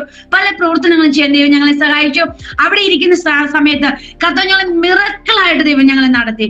പ്രിയമുള്ള, ഞാൻ അവിടെ എന്റെ അകത്തുള്ള വലിയൊരു ആത്മഭാരമായിരുന്നു ഒരു കൂട്ടം ജനങ്ങളെ കർത്താവിന് വേണ്ടി നേടുക എന്നത്, ഉണർവിന് വേണ്ടി ഉപയോഗിക്കപ്പെടുക എന്നതിന്റെ അകത്തുള്ള വിഷനായിരുന്നു. ഈ നമ്മുടെ ജുഗിയിലൊക്കെ ഈ ചേരി പ്രദേശത്തുള്ള ആൾക്കാരൊക്കെ കാണുമ്പോൾ കർത്താവ് ഇവരോട് ആരാ സുവിശേഷം പറയും, ഇവര് നശിച്ചു പോകുന്നില്ലയോ? ഇന്ന് അനേകരും സ്റ്റേജുകൾക്ക് വേണ്ടി ഓടുമ്പോൾ കർത്താവ് ഇവരോട് ആരാ കർത്താവ് സുവിശേഷം പറയും? ഇതിന്റെ അകത്തൊരു വലിയ ആത്മഭാരമായിരുന്നു. ഞാൻ പറഞ്ഞു, കർത്താവെ കുറച്ച് ജുഗിയിലുള്ള ആൾക്കാരെ എനിക്ക് രക്ഷിക്കാൻ ഒന്ന് സഹായിക്കണം, അതിനുവേണ്ടി ഒരു വഴി തുറക്കണമെന്ന് ഞാൻ നിരന്തരം കണ്ണുനോട് പ്രാർത്ഥിക്കുമായിരുന്നു. ഒരു ദിവസം ഞങ്ങളൊരു ചെറിയ ടീം ഉണ്ടാക്കി. ഞങ്ങൾ ലേഡീസ് മീറ്റിംഗിൽ കുറച്ച് സിസ്റ്റേഴ്സ് ചേർന്ന് ഞങ്ങൾ പ്ലാൻ ചെയ്തു ഞങ്ങളൊരു ജുഗിയിൽ പോകാം, അതായത് ഒരു ചേരി പ്രദേശത്ത് പോകാം, സുവിശേഷം എത്തിക്കും, ഞങ്ങൾ അവരോട് പോകാമെന്ന് പറഞ്ഞ് ഞങ്ങൾ അങ്ങനെ ഒരു പഞ്ചാബിൽ വെച്ച് ഒരു ക്യാൻറ്റീൻ അടുത്തുള്ള ഒരു ജുഗിയിലേക്ക് ഞങ്ങൾ പോയി അവിടെ ഞങ്ങൾ അടിക്കാനൊക്കെ വന്നു. പക്ഷേ അവസാനം ഞങ്ങൾ കൂടുതൽ ആന്റി പറഞ്ഞു, ഞങ്ങൾ നിങ്ങൾ ഉപദ്രവിക്കാനോ ഒന്നുമല്ല വന്നത് എന്ന് പറഞ്ഞ് ഞങ്ങൾ അവിടെ ചെന്ന് അവരോട് പിന്നെ അവസാനം അവർ ഞങ്ങൾ സഹകരിച്ചു. പിന്നെ അതിനുശേഷം അവര് കുളിക്കത്തൂല്ല. നമുക്കറിയാം ചേരിയുള്ള സ്ഥലത്തുള്ള ആൾക്കാർ എങ്ങനെ കിടക്കുന്നത്, ഡ്രഗ്സിനും മയക്കുമരുന്നിനും അതുപോലെ തന്നെ മദ്യത്തിനൊക്കെ അടിമപ്പെട്ട് കിടക്കുന്ന ആരും അവരുടെ അടുക്കുകയില്ല, അവരുമായിട്ട് സഹകരിക്കത്തില്ല. അങ്ങനത്തെ ഒരു കൂട്ടം ആൾക്കാരാ. അവരുടെ അടുക്കൽ ഇപ്പൊ തലയിലെല്ലാം കീടയാ, മതം എന്തെല്ലാം അതുപോലെയുള്ള ആരും കൈ കൊണ്ട് തൊടത്തില്ല അവരെ. പക്ഷെ അവരുടെ തല എണ്ണയൊക്കെ തേച്ച് ഞങ്ങൾ ആ ടീമായിട്ട് പോയി ഞങ്ങൾ ആ കുഞ്ഞുങ്ങളെ ദൈവസ്നേഹം അവരിലേക്ക് പകർന്നതിന് ശേഷം ഞങ്ങൾ അവരുടെ അക്ഷരം പഠിപ്പിച്ചു. കുറച്ചു നാള് അവരനുസരിച്ച് ധീരെ കർത്താവിന്റെ സ്നേഹത്തെ പറ്റി പഠിപ്പിച്ച് ഇന്ന് അവരെല്ലാം നല്ല ഒരു ലെവലിലേക്ക് വന്ന് ഇന്ന് കർത്താവിന്റെ കൃപയിൽ അവിടെ ആ പ്രവർത്തനം നടക്കുന്നുണ്ട്. ഞങ്ങൾ അതിൽ ഇൻവോൾവ് ആകാൻ പോകാറില്ല. പറഞ്ഞതിന്റെ അർത്ഥം നമ്മൾ അറിയാതെ, യേശുവിനെ അറിയാതെ എത്രയോ പേർ ഈ കാലഘട്ടത്തിൽ കിടപ്പുണ്ട്. നമ്മുടെ ദിവസം ആത്മീയ കണ്ണുകളൊന്ന് തുറക്കട്ടെ. കർത്താവിന് വേണ്ടി നമുക്കൊന്നും നേടിയില്ലെങ്കിൽ, പദവിയോ പണമോ പ്രശസ്തിയോ ഒന്നും നേടിയില്ലെങ്കിൽ, കർത്താവിന് വേണ്ടി നശിച്ചു പോകുന്ന ഒരു കൂട്ടം ആത്മാക്കളെ നേടുവാൻ ഒരു തലമുറ ഈ ദിവസങ്ങൾ എഴുന്നേൽക്കട്ടെ. എന്റെ മനസ്സിൽ വലിയൊരു ദർശന ആഗ്രഹമാണ്. ഈ അന്ത്യകാലഘട്ടത്തില് നമുക്കറിയാം പലയിടത്തും സുവിശേഷത്തിന്റെ വാതിൽ അടഞ്ഞുകൊണ്ടിരിക്കുകയാണ്. പക്ഷെ പ്രാർത്ഥിക്കുകയും കരയുകയും ചെയ്യുന്ന ഓരോ കൂട്ടം തലമുറകള് ഈ അന്ത്യകാലഘട്ടത്തിൽ എഴുന്നേറ്റിട്ട് വരട്ടെ. കർത്താവിന്റെ രാജ്യത്തിന് വേണ്ടി അധ്വാനിക്കുവാൻ, അനേകരെ ക്രിസ്തുവിലേക്ക് നേടുവാൻ, അങ്ങനെ ദൈവകൃപ ഒത്തിരി പേരെ സ്ഥാനപ്പെടുത്തുവാൻ, ഒത്തിരി പേരെ കർത്താവിങ്ങളെ നയിക്കുവാൻ ഒക്കെ ദൈവം സഹായിച്ചു. അതിന് എന്റെ ഒരു സാക്ഷ്യത്തിന്റെ അവസാന പാട്ടിലേക്ക് ഞാൻ കടന്നു വരുന്നു. എനിക്ക് സമയം നീണ്ടുപോയെന്ന് അറിയാം. പക്ഷെ ഞാൻ എന്റെ വേറെ സെക്ഷനിലേക്ക് വരാൻ ആഗ്രഹിക്കുന്നു. ഞാൻ 9ാം ക്ലാസ്സിൽ പഠിക്കുന്ന സമയത്ത് ഒരിക്കലും ഒരു ദേവദാസം വന്നിട്ട് ഇങ്ങനെ മമ്മിയോട് പറഞ്ഞു, ഈ ഇരിക്കുന്ന മോക്ക് വേണ്ടി പ്രാർത്ഥിക്കും, ഇവളൊരു ഉണർവിന് വേണ്ടി ഉപയോഗിക്കും പറഞ്ഞു. എന്നിട്ട് പറഞ്ഞു, മമ്മിയോട് പറഞ്ഞു, നിങ്ങൾ ബാക്ക് സപ്പോർട്ട് ചെയ്യണം, 1 മണിക്കൂർ ഈ മോക്ക് വേണ്ടി പ്രാർത്ഥിക്കണം എന്ന് പറഞ്ഞു. അപ്പൊ ഉണർവ് എന്താണെന്ന് അറിയത്തില്ല, അതിനെപ്പറ്റി കേട്ടിട്ടില്ല. ഞങ്ങളുടെ കുഗ്രാമത്തിലുള്ളതാ, അവിടെ ടിവിയോ അങ്ങനെ അല്ലെങ്കിൽ അന്ന് വൈദ്യുതി പോലും എത്തിയിട്ടില്ല. ഒരു സാധ്യതയിൽ ഉണർവ് എന്താന്ന് പോലും അറിയത്തില്ല. പക്ഷെ അന്ന് മുതൽ എന്റെ അകത്ത് വീണ ശബ്ദമാണ് ഉണർവ്. കർത്താവെ, അങ്ങനെ ഒരു ഉണർവിന് എന്നെ ഉപയോഗിക്കണം എന്നൊരു പ്രാർത്ഥനയായിരുന്നു. അങ്ങനെ എന്റെ മുന്നോട്ട് വന്ന് ഞാൻ ബൈബിൾ കോളേജിൽ പഠിക്കുന്ന സമയത്ത്, ബൈബിൾ കോളേജിൽ പഠിക്കുമ്പോൾ എനിക്ക് ഒത്തിരി ദൈവമാരുടെ അസാധാരണമായ എൻകൗണ്ടറുകൾ ഉണ്ടായിട്ടുണ്ട്, അസാധാരണമായിട്ടുള്ള എൻകൗണ്ടർ ഉണ്ടായിട്ട്. അത് കഴിഞ്ഞ ശേഷം ഞാൻ കേരളത്തിന്റെ പല ജില്ലകളിൽ കർത്താവിന്റെ വചനവുമായിട്ട് പോയിട്ടുണ്ട്. ഞാൻ തൃശ്ശൂരായിരിക്കുന്ന സമയത്ത് ഞാൻ അവിടെ ഏകദേശം 1-2 മാസം അവിടെ ഉണ്ടായിരുന്നു. ബഥേൽ എന്ന് പറയുന്ന ഒരു ആശ്രമത്തിലുണ്ടായിരുന്നു. അവിടെ ഉണ്ടായിരുന്ന സമയത്ത് ഞാൻ ഒരു ദിവസം 21 ദിവസം ഉപവാസമാണ്. ഞാൻ ഇങ്ങനെ പ്രാർത്ഥിച്ചു, കർത്താവേ, ആ ഉണർവിന് വേണ്ടി എന്നെ ഉപയോഗിക്കണമെങ്കിൽ ഒന്ന് ദൈവവുമായിട്ട് ഒരു പ്രത്യേക എൻകൗണ്ടർ ഉണ്ടാകണം, ദൈവം എന്റെ മുന്നിൽ ഒന്ന് പ്രത്യക്ഷപ്പെടണം, എന്നെ ദൈവം ഒന്ന് തൊടണം. അങ്ങനെ ഒരു എൻകൗണ്ടർ ഉണ്ടാകണം. ഒരൊറ്റ വിഷയത്തോണ്ട് ഈ ഉപവാസം ഇരിക്കുകയാണ്. ഉപവാസം ഓരോ ദിവസം എന്നെ ഒന്ന് ശുദ്ധീകരിക്കണമേ കർത്താവെ, അങ്ങ് എന്റെ അടുക്കലേക്ക് വരുവാൻ തടസ്സമെങ്കിൽ കർത്താവ് എന്നെ ഒന്ന് ശുദ്ധീകരിക്കണമെന്ന് ഇങ്ങനെ പ്രാർത്ഥിക്കുക. എന്റെ മുന്നേ ഞാൻ വെക്കുന്ന വ്യക്തിയാണ് എം പൗലോസ് എന്ന് പറഞ്ഞ ദൈവദാസന് മുന്നേ ദൈവം പ്രാർത്ഥിക്കുന്ന സ്ഥലത്ത് ഇറങ്ങി വന്നുവെങ്കിൽ കർത്താവിന്റെ മുഖപക്ഷമില്ലല്ലോ, സ്ത്രീ എന്നോ പുരുഷനെന്നോ കർത്താവിന് വ്യത്യാസമില്ല. അദ്ദേഹത്തിന്റെ അടുത്ത് വന്നെങ്കിൽ എന്റെ അടുക്കലും വരണം എന്ന് പറഞ്ഞ് ഞാൻ ഇങ്ങനെ കരയുക, പ്രാർത്ഥിക്കുക. ഏകദേശം 20ാമത്തെ ദിവസം, ഉപവാസത്തിന് 20ാമത്തെ ദിവസം രാത്രി 3 മണിയായ സമയത്ത് എന്റെ റൂമിലേക്ക് കർത്താവ് ഇറങ്ങി വന്നു. ഇറങ്ങി വന്നതെന്ന് പറഞ്ഞു വലിയൊരു സൂര്യനാ, വലിയൊരു സൂര്യൻ വന്നത്. അതിന്റെ പ്രകാശം എന്ന് പറഞ്ഞ ഗോൾഡല്ല, എന്താ പറയാ, എല്ലാം കൂടെ മിക്സായ ചൂടില്ലാത്ത വലിയൊരു സൂര്യന്റെ റൂമിലേക്ക് ഇറങ്ങി വന്നിട്ട് കർത്താവ് എനിക്ക് ഒരു വചനം കൂടെ, ശബ്ദം കൂടെ കേൾപ്പിച്ചു. ആ സൂര്യന് മുന്നേ നിൽക്കാൻ എനിക്ക് കഴിഞ്ഞ, ഞാൻ റൂമിൽ ഒറ്റ ഓട്ടോ ഓടി, ഞാൻ ഇറങ്ങി വെളിയിൽ പോയി. കർത്താവ് അങ്ങടെ മുന്നേ എനിക്ക് നിൽക്കാൻ കഴിയത്തില്ല എന്ന് പറഞ്ഞ് ഞാൻ പറഞ്ഞു, കർത്താവെ, ദൈവത്തിന്റെ ഹിതം ഞാൻ അങ്ങ് എന്റെ മുന്നേ വെളിപ്പെടണം എന്ന് പറഞ്ഞ് ഞാൻ പ്രാർത്ഥിച്ചതാ. പക്ഷേ കർത്താവ് അങ്ങടെ മുന്നേ നിൽക്കാൻ ആര് യോഗ്യൻ? ഞാൻ ആ ദൈവസ്ഥാനത്ത് അനുഭവിക്കുകയും ആ ദൈവം എന്റെ മുന്നേ എന്നിട്ട് ഒരു സൂര്യന്റെ പോലെ വലിയ പ്രകാശം എന്റെ അടുക്കിലേക്ക് ഇറങ്ങി വരുവാനായി തീർന്നു. അതിനുശേഷം ഞാൻ സുവിശേഷ വേലയുടെ പല മേഖല, പ്രത്യേകിച്ച് പഞ്ചാബിലായിരുന്നപ്പോൾ ഞാൻ ക്യാൻറ്റീനിൽ നിന്ന് സൂര്യൻ വചനം കേട്ടെന്ന് പറഞ്ഞു. ഏത് വചനമാ പറഞ്ഞാലും ദൈവം പറഞ്ഞു, നിനക്ക് വെളിച്ചം തരുന്നത് സൂര്യനല്ല, പകൽ വെളിച്ചം തരുന്നത് സൂര്യനല്ല, അതുപോലെ രാത്രി നിനക്ക് ചന്ദ്രന്റെ മേലെ, യഹോവ നിനക്ക് നിത്യപ്രകാശം. ഈ ശബ്ദമാണ് ഞാൻ കേട്ടത്. എന്നുവെച്ചാൽ ദൈവം പറഞ്ഞു, ഞാൻ നിനക്ക് നിത്യപ്രകാശമായിട്ട് ഞാൻ നിൽക്കും, നീ അനേകരെ ഇരുട്ടിൽ നിന്ന് പുറത്തു കൊണ്ടുവരുമെന്ന്. അതായിരുന്നു എനിക്ക് അതിൽ നിന്ന് മനസ്സിലായ ഒരു കാര്യം. അതിനുശേഷം ഞാൻ പഞ്ചാബിലായിരിക്കുന്ന സമയത്ത് ഞാൻ ഒരിക്കൽ ഞങ്ങൾ വിസിറ്റിംഗ് കഴിഞ്ഞ് പോകുന്ന സമയത്ത് ഞാൻ വണ്ടിയിൽ ഞങ്ങൾ യാത്ര ചെയ്യുന്ന സമയത്ത് ഞാൻ 2ാമത് വേറെ ശബ്ദം കേൾക്കുന്നത്, ഗെറ്റ് റെഡി, റെഡിയാകുക, ഒരു ഉണർവിന് വേണ്ടി നീ റെഡിയാകുക എന്ന് പറഞ്ഞു. എനിക്ക് മനസ്സിലായില്ല എങ്ങനെ റെഡിയാവണമെന്ന് എനിക്ക് അറിയത്തില്ല. അന്നേരം ഞാൻ പറഞ്ഞു, ഞാൻ വീട്ടിൽ ചെന്നിട്ട് ഞാൻ 1-2 സഹോദരിമാരോട് പറഞ്ഞു. അന്ന് അവിടെ ലേഡീസ് മീറ്റിംഗ് അങ്ങനെ ഒന്നുമില്ല, അങ്ങനെ, കാരണം അവർക്ക് അറിയത്തില്ല, അങ്ങനെ നോർത്ത് ഇന്ത്യ അവർക്ക് അങ്ങനെയൊന്നും അറിയത്തില്ല. അപ്പൊ ഞാൻ അവിടെ പോയിട്ട് പറഞ്ഞു, 2-3 സഹോദരിമാരെ, ചർച്ച 2-3 യങ്സ്റ്റേഴ്സ് ആയ സഹോദരിമാരെടുത്ത് പറഞ്ഞു, നമുക്ക് ഇങ്ങനെ ഞാനൊരു ശബ്ദം കേട്ടു, നമുക്കൊരു കാര്യം ചെയ്യാം, നാളെ മുതൽ പ്രാർത്ഥിക്കുക, ഈ ഉണർവിന് വേണ്ടി. ഉണർവ് എന്താണ്? ഈ ഉണർവിന് വേണ്ടി ദൈവം നമ്മൾ ഒരുക്കണം എന്ന് പറഞ്ഞ് പ്രാർത്ഥിക്കാന്ന് പറഞ്ഞു. അങ്ങനെ ആ ഏരിയ അധികം വിശ്വാസമൊന്നും ഇല്ലായിരുന്നു. പക്ഷേ ഞങ്ങൾ പ്രാർത്ഥിച്ചു, കർത്താവെ, ഒന്ന് ആത്മാക്കൾ രക്ഷിക്കപ്പെടണം. ഇത് പ്രാർത്ഥിക്കാൻ തുടങ്ങി. ഇത് പ്രാർത്ഥിച്ച് ആ വർഷം ഞങ്ങൾക്ക് ഒത്തിരി ആത്മാക്കൾ ആ ദേശത്ത് ലഭിക്കുകയായിരുന്നു. ഞങ്ങൾ വിളിച്ചിട്ടല്ല, അല്ലാതെ അവരിങ്ങോട്ട് തന്നെ വരും. ഓരോ ഞായറാഴ്ചകളിലും ഒത്തിരി പേര് പുതുതായിട്ട് വന്ന് ഒത്തിരി പേര് കടന്നു വരാൻ തുടങ്ങി. ഇതെന്റെ അകത്ത് എന്നെ ഭയങ്കര എൻകറേജ് ആയിരുന്നു. കർത്താവെ, എന്നെ ഒരു ഉണർവിനോട് ഉപയോഗിക്കണം. ഞാൻ ഞങ്ങളുടെ ഈ 10 മണി പ്രാർത്ഥന ഒത്തിരി സഹോദരിമാരായി ഞങ്ങളത് ലേഡീസ് മീറ്റിംഗ് ആക്കി മാറ്റി.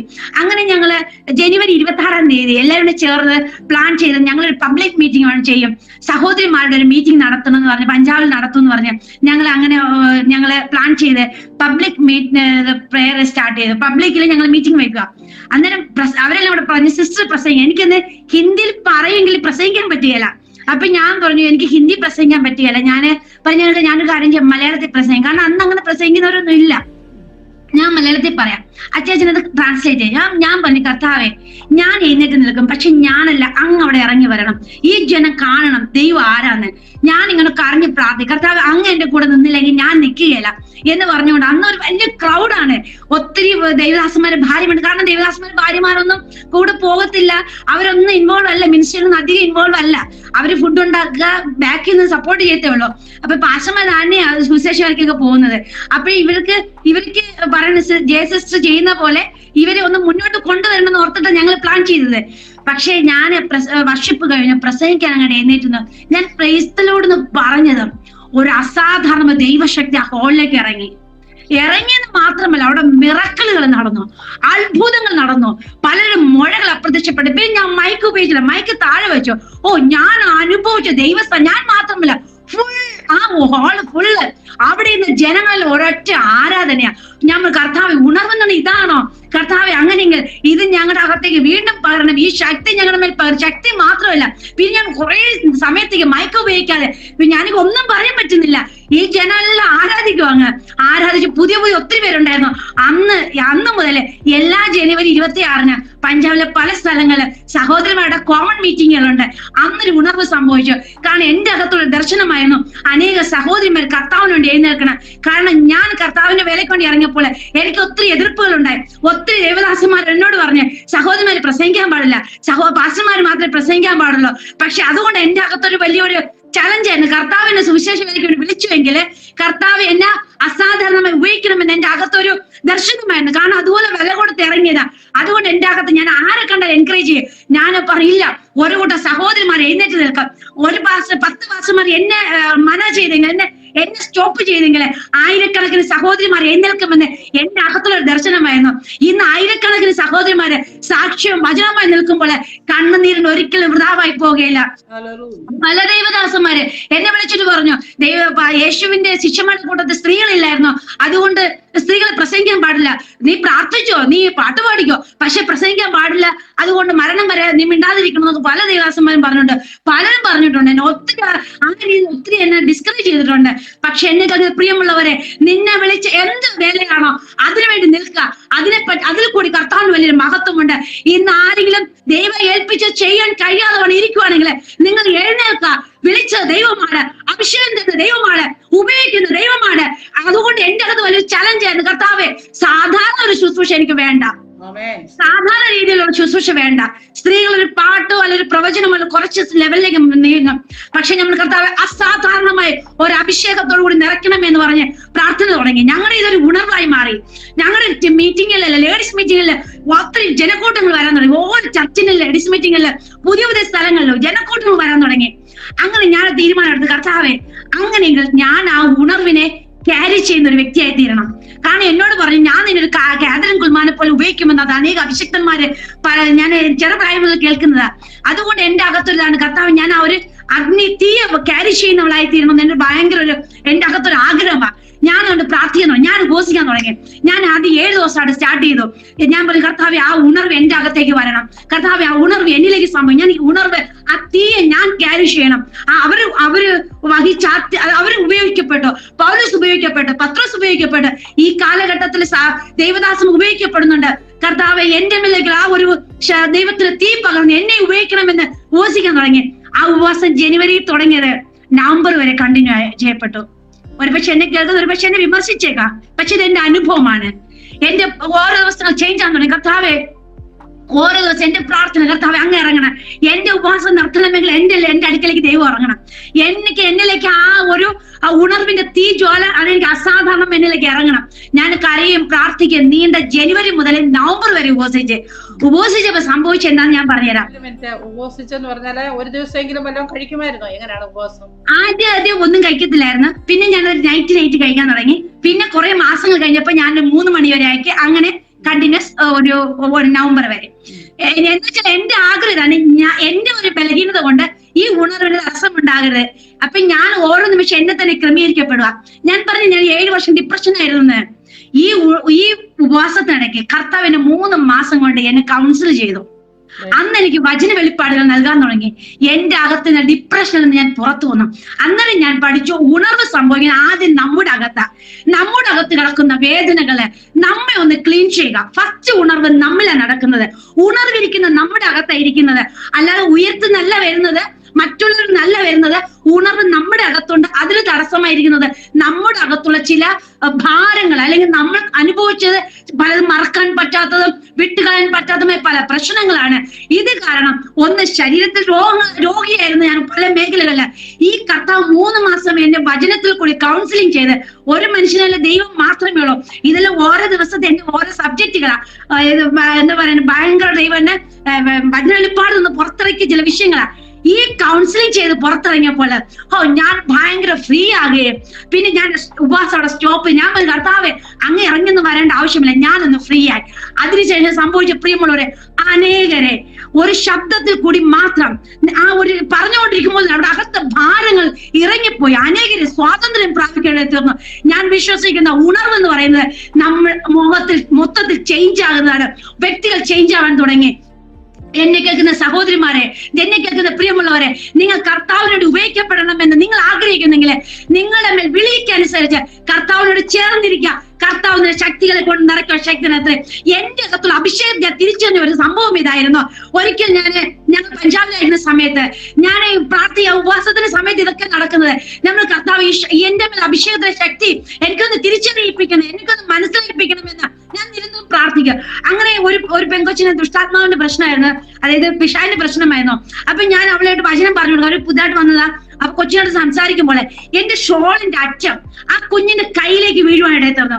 കയ്യിലേക്ക് വീഴുന്ന സമയത്ത് ഈ കുഞ്ഞിന്റെ കയ്യിൽ നിന്ന് പിശാചി ഇതിന്റെ കയ്യെ പിടിച്ചോടിച്ച് ഇങ്ങനെ ആക്കി മറിച്ചതിന് ശേഷം ദീദി, അതായത് ചേച്ചി, നിങ്ങളുടെ ഈ ഷോളിൽ തീ നിന്റെ ശരീരത്തിലേക്ക് അടിക്കുന്നത് എനിക്ക് ഇരിക്കാൻ പറ്റുന്നില്ല എന്ന് വെച്ചാൽ, അന്നേരം ഞാൻ തിരിച്ചറിഞ്ഞു നമ്മുടെ മേൽ അകത്തുള്ള ഒരു അഭിഷേകം തീയുടെ ഒരു അഭിഷേകമാണ്.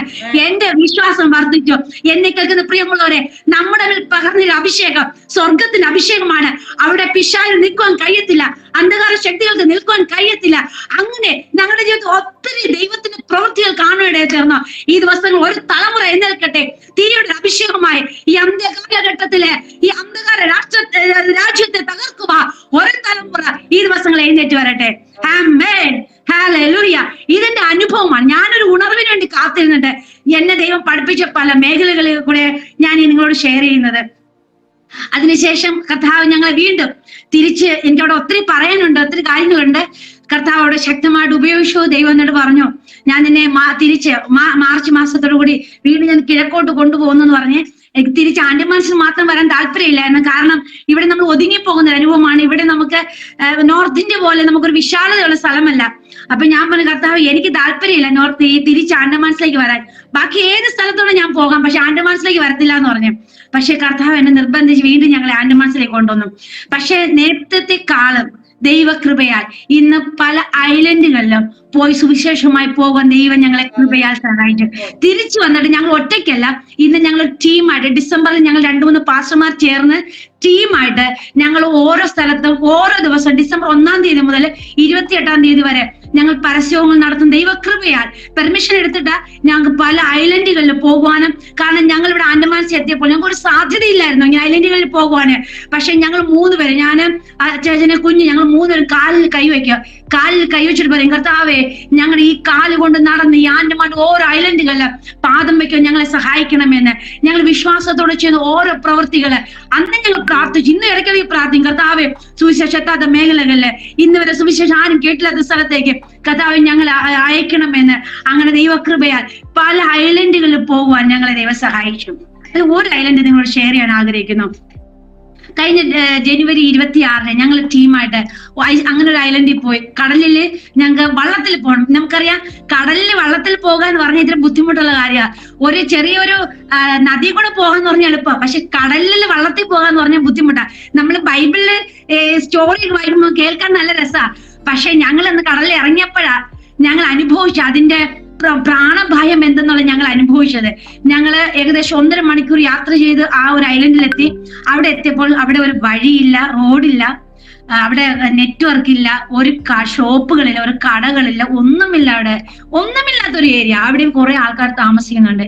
സത്യം പറഞ്ഞാൽ ഞങ്ങളുടെ മനസ്സങ്ങ് ഒത്തിരി പ്രത്യേകിച്ച് എന്റെ മനസ്സത് ഭയങ്കര ആത്മഭാര. നമ്മൾ കർത്താവെ, ഈ ജനങ്ങള് നശിച്ചു പോയാൽ, അവര് സുവിശേഷം കേട്ടില്ല, അവര് സത്യസുവിശേഷം കേട്ടില്ല എങ്കിൽ ആ ആൾക്കാർ എങ്ങോട്ടാ പോകുന്നത്? ഇവിടെ സുവിശേഷം അറിയിക്കുന്ന മതം മാറ്റാനൊന്നും അല്ലല്ലോ, ആത്മാവിന്റെ രക്ഷയാ. ജനങ്ങൾ രക്ഷിക്കപ്പെടുക, നിത്യതയ്ക്ക് വേണ്ടി ഒരുങ്ങുക, പിശാചിന്റെ അടിമത്വത്തിൽ നിന്ന് നിത്യരക്ഷ അനുഭവിക്കുക.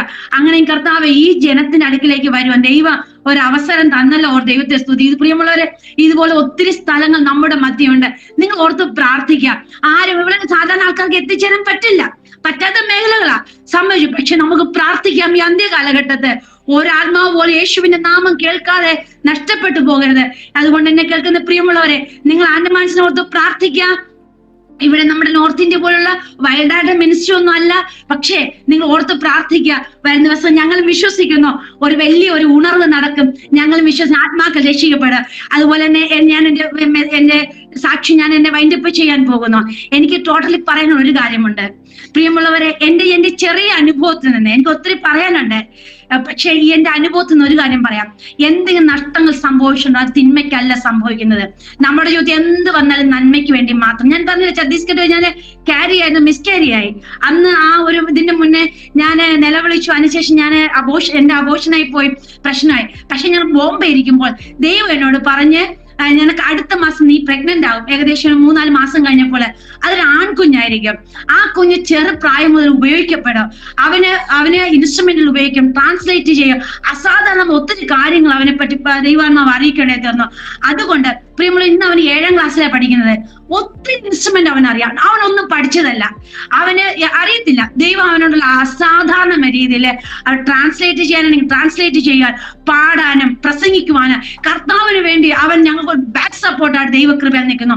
നമ്മൾ ദൈവനാമത്തിന് വേണ്ടി എന്തെങ്കിലും നഷ്ടപ്പെടുവാൻ വിട്ടുകൊടുത്തിട്ടുണ്ടെങ്കിൽ ദൈവം ആർക്കും കടക്കാരനല്ല. അതുപോലെ തന്നെ ഞങ്ങൾ കുഞ്ഞിന്റെ വിദ്യാഭ്യാസ മേഖലയിലായിരുന്നാലും പലപ്പോഴും ഞങ്ങൾക്ക് വേണ്ടി മിറക്കിളായിട്ട് ഞങ്ങൾ അവന് വേണ്ടി ഞങ്ങൾ ദൈവം കരുതുന്നത് കണ്ടിട്ടുണ്ട്. ഒരിക്കൽ ഞങ്ങൾ പഞ്ചാബിലായിരിക്കുമ്പോൾ ഒരു ദിവസം, ഞാൻ എന്തുകൊണ്ടൊക്കെ പറയുന്നു പറഞ്ഞാൽ അനേകരുടെ വിശ്വാസം വർദ്ധിക്കുന്നതിന് വേണ്ടിയാ. ഒരു ദിവസം ഞങ്ങൾക്കറിയാം പഞ്ചാബിലെ അവസ്ഥ, നോർത്ത് ഇന്ത്യയിലെ അവസ്ഥ നമുക്കറിയാം. ഒത്തിരി ബുദ്ധിമുട്ട്, ആൾക്കാരുടെ കയ്യിൽ കാശൊന്നുമില്ല, ഞങ്ങൾക്കറിയാം. ഒരു ദിവസം ഞങ്ങളുടെ ചർച്ചിലെ ഒരു സിസ്റ്റർ 2 കുഞ്ഞുങ്ങളെ കൊണ്ട് ചർച്ചിലേക്ക് വന്നു. അപ്പൊ ഞങ്ങൾ ചോദിച്ചു, എന്താ ഇന്ന് കുഞ്ഞുങ്ങൾ സ്കൂളിൽ പോയില്ലേ? അന്നേരം പറഞ്ഞു സ്കൂളിലേക്ക് വരണ്ടെന്ന് പറഞ്ഞു, ഫീസ് അടച്ചിട്ടില്ല എന്ന് പറഞ്ഞു. അപ്പൊ ഞങ്ങൾ ചോദിച്ചു, എത്ര രൂപ ഫീസ് കൊടുക്കണം? അവര് പറഞ്ഞു 1200 രൂപ.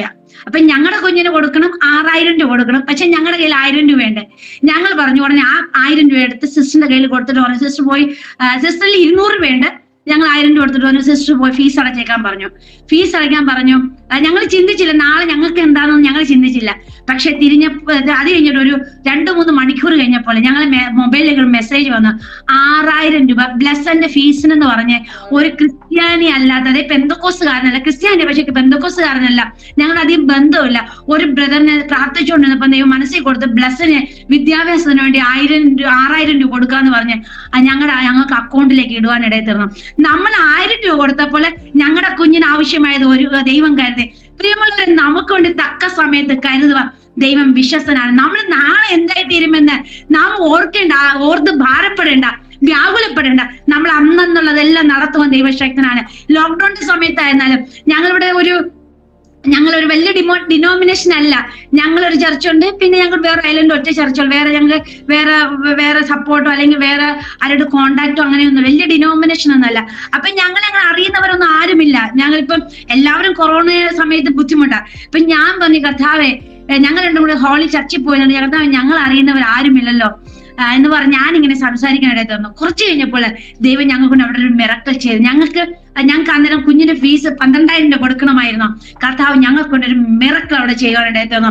ഈ കൊറോണ സമയത്ത് കൊറോണയുടെ തലേ ദിവസം വേറെ ഐലൻഡിലായിരുന്നു. ഞങ്ങൾ കൊറോണ ലോക്ക്ഡൌൺ ആകുന്നതിന്റെ അന്ന് ഞങ്ങൾ തിരിച്ചു വരുന്നത്. ഞങ്ങള് ഹോളിൽ തിരിച്ച് ചർച്ചിലേക്ക് എത്തിയപ്പോൾ ഞങ്ങൾ ആ കൊറോണ സമയത്തേക്കുള്ള എല്ലാ സാധനങ്ങളും ഞങ്ങൾക്ക് ഒരു ബ്രദർ മേടിച്ചെല്ലാം കരുതിയിരുന്നു. പ്രിയമുള്ളവരെ, കൊറോണയുടെ സമയത്ത് ദൈവം കൃപയാൽ ഞങ്ങൾക്ക് വേണ്ടി കരുതാനിടത്തുന്നു. പ്രിയമുള്ളവരെ, ഇവിടെ ഞങ്ങൾ അപ്പനില്ല, അമ്മയില്ല, ബന്ധുക്കളില്ല, ചാർച്ചിക്കാരില്ല, ആരുമില്ല. ദൈവം തന്റെ മക്കൾക്ക് വേണ്ടി തക്ക സമയത്ത് അതതിന്റെ വഴികളെ തുറന്ന് ദൈവം കരുതുവാനും ദൈവം ശക്തനത്രേ. ഒരു വചനം പറയുന്ന പോലെ ഒരു കാരാഗ്രഹം ഉണ്ടെങ്കിലേ അടുത്തൊരു മഹത്വം വെളിപ്പെടുകയുള്ളൂ. നമ്മുടെ ജീവിതം ഇങ്ങനെ സാഹചര്യങ്ങൾ ഉണ്ടെങ്കിൽ മാത്രമേ നാളെ ഒരു സാക്ഷ്യമേ വെളിപ്പെടുകയുള്ളൂ. ഇന്നത്തെ നമ്മുടെ കഷ്ടതകൾ, ഇന്നത്തെ നമ്മുടെ വേദനകളെ, ഇന്നത്തെ നമ്മുടെ പരിഹാസങ്ങൾ, നിന്ദകളെ നാളത്തെ അത്ഭുത സാക്ഷ്യങ്ങളാ. അനേകരെ ക്രിസ്തുവിൽ പിടിച്ചെടുക്കുന്ന ഓരോ അനുഭവ സാക്ഷ്യങ്ങളാ.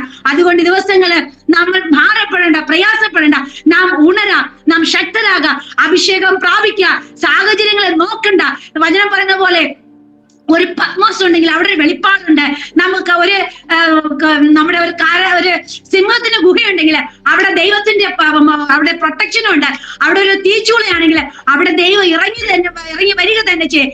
ഇന്ന് പകൽക്കാലം എന്നെ കേൾക്കുന്ന പ്രിയമുള്ളവരെ, നിങ്ങൾ ഏത് സിറ്റുവേഷനിലുമായിരിക്കാം, നിങ്ങളെ പല വിഷയത്തിൽ ഭാരപ്പെടുമായിരിക്കാം, എന്റെ പല അനുഭവത്തിനും വിളിച്ചു പറയാൻ കഴിയും. നിങ്ങൾ ഒന്നിനെ കൊണ്ട് പ്രയാസപ്പെടേണ്ട, നമുക്ക് വേണ്ടി കരുതുവാൻ ദൈവം സർവശക്തനത്രേ.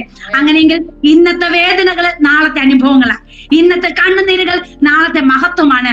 വരും ദിവസങ്ങളിൽ നമുക്ക് ഈ ലോകത്ത് ഒന്നും നേടിയില്ലെങ്കിൽ നമുക്ക് പറയാൻ പറ്റും നിത്യതയ്ക്ക് വേണ്ടി ചിലതിനെ സ്വരൂപിക്കാൻ കഴിഞ്ഞോ. അങ്ങനെയെങ്കിൽ ഈ ദിവസങ്ങളിൽ നമുക്ക് നമ്മെ തന്നെ ഒന്ന് ഒരുക്കാം. ഞാൻ പറഞ്ഞു എന്റെ അനുഭവ സജനോട് വൈൻഡപ്പ് ചെയ്യുന്നു. പ്രിയമുള്ളവരെ, നമുക്ക് പ്രാർത്ഥിക്കാം ഒരുമിച്ച്. അന്ത്യകാലഘട്ടത്തിൽ ഉണർവിന് വേണ്ടി നമുക്ക് ഒരുങ്ങാം, ഉണരാം, പ്രാർത്ഥിക്കാം. ഒരു തലമുറയെ വാർത്തെടുക്കാം, നമുക്ക് ശക്തിയോട് നിൽക്കാം. ഈ ലോകത്ത് ധനമോ മാനമോ പ്രശസ്തിയോ പണമോ നിത്യതയ്ക്ക് കൊണ്ടുപോകുകയില്ല. നാം കർത്താവിന് വേണ്ടി എന്തെങ്കിലും ചെയ്തിട്ടുണ്ടെങ്കിൽ അതാണ് നമുക്ക് നിക്ഷേപമായിരിക്കുന്നത്. അതുകൊണ്ട് നമ്മൾ ഈ ലോകത്തുള്ള എല്ലാം വലിച്ചെറിഞ്ഞിട്ട് പറയാം, കർത്താവെ, പൗലോസ് പറയുന്ന പോലെ എനിക്ക് കർത്താവിനെ നേടണം. മോശ പറഞ്ഞ പോലെ എനിക്ക് ക്രിസ്തുവിനെ നിന്ന ഏൽക്കണം. ആ നിന്ന സഹിച്ചുകൊണ്ട് ആ ക്രൂശിന് പിന്നേക്ക് ചെല്ലണം. അതുപോലെ ഈ കാലഘട്ടത്തിൽ ഒരു കൂട്ടം സഹോദരന്മാർ എഴുന്നേറ്റ് വരട്ടെ. അതിനുവേണ്ടി എന്റെ എളിയ സാക്ഷ്യം നിങ്ങൾക്കൊരു എൻകറേജ് ആയിട്ട് ഉത്തേജനമായി തീരട്ടെ എന്ന് പ്രാർത്ഥിച്ചുകൊണ്ട് എന്റെ വാക്കുകൾ ഞാൻ നിർത്തുന്ന. ദൈവം നമ്മെ ഓരോരുത്തർ അനുഗ്രഹിക്കുമാറാകട്ടെ. ആമേൻ. കർത്താവിന്റെ ദാസി ഒരു മിനിറ്റ് പ്രാർത്ഥിച്ചാൽ.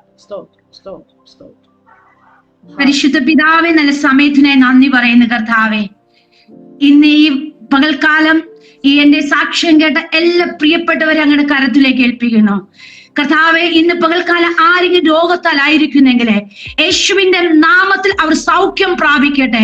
അവരുടെ ശരീരം, പ്രാണൻ, ആത്മാവിനെ യേശുവിന്റെ രക്തം കൊണ്ട് മുദ്രയിടുന്നു കർത്താവെ. ആരെ ശുശ്രൂഷയിൽ ഇറങ്ങിയിട്ട് വേദനയോടായിരിക്കുന്നെങ്കിൽ യേശുവിന്റെ നാമത്തില് ഒരു അസാധാരണമായ ഒരു അഭിഷേകം അവരുടെ മേലേക്ക് പകർന്ന് വീണ്ടും അന്ത്യകാലത്തിലേക്ക് വേണ്ടി ആ ശുശ്രൂഷയ്ക്ക് വേണ്ടി ഒരുക്കിയെടുക്കണമെന്ന് പ്രാർത്ഥിക്കുന്ന കർത്താവേ. ഈ വചനം കേട്ട് ആരെങ്കിലും മാനസികമേ തകർന്നിരിക്കുകയാണെങ്കിൽ ഓരോ ശബ്ദങ്ങളും ഓരോ ടെസ്റ്റിമണികളും അവരുടെ ജീവിതത്തിൽ ജീവനായി വ്യാപരിക്കട്ടെ. In the name of Jesus. ഈ വചനം കേട്ട് സാക്ഷ്യം കേട്ട എല്ലാവരെയും യേശുവിന്റെ നാമത്തിൽ അനുഗ്രഹിച്ച് പ്രാർത്ഥിക്കുന്നു കർത്താവെ. ഓരോരുത്തരും ബലപ്പെടുത്തണം, കൃപയിൽ പൊതിയണം കർത്താവെ. ഇങ്ങനൊരു അവസരം തന്നെ ഈ ടീമിനെ അനുഗ്രഹിക്കണം കർത്താവെ. ഇവിടെ പ്രവർത്തനങ്ങൾ വിശാലമാക്കണം. യേശു ക്രിസ്തുവിന്റെ നാമത്തിൽ അനുഗ്രഹിച്ച് പ്രാർത്ഥിക്കുന്നു. പ്രാർത്ഥന കേട്ടനായി സ്തോത്രം. യേശുവിന്റെ നാമത്തിൽ നല്ല പിതാവേ, ആമേൻ. ആമേൻ. കർത്താവിന്റെ ദാസിയുടെ വിലയേറിയ സമയം ഞങ്ങളോടൊത്ത് ചിലവഴിച്ചതിന് ദൈവനാമത്തിലുള്ള നന്ദിയും സ്നേഹവും അറിയിക്കുന്നു. കർത്താവ് പ്രിയ ദാസിയെ ധാരാളം അനുഗ്രഹിക്കട്ടെ. ആമേൻ. സ്തോത്രം.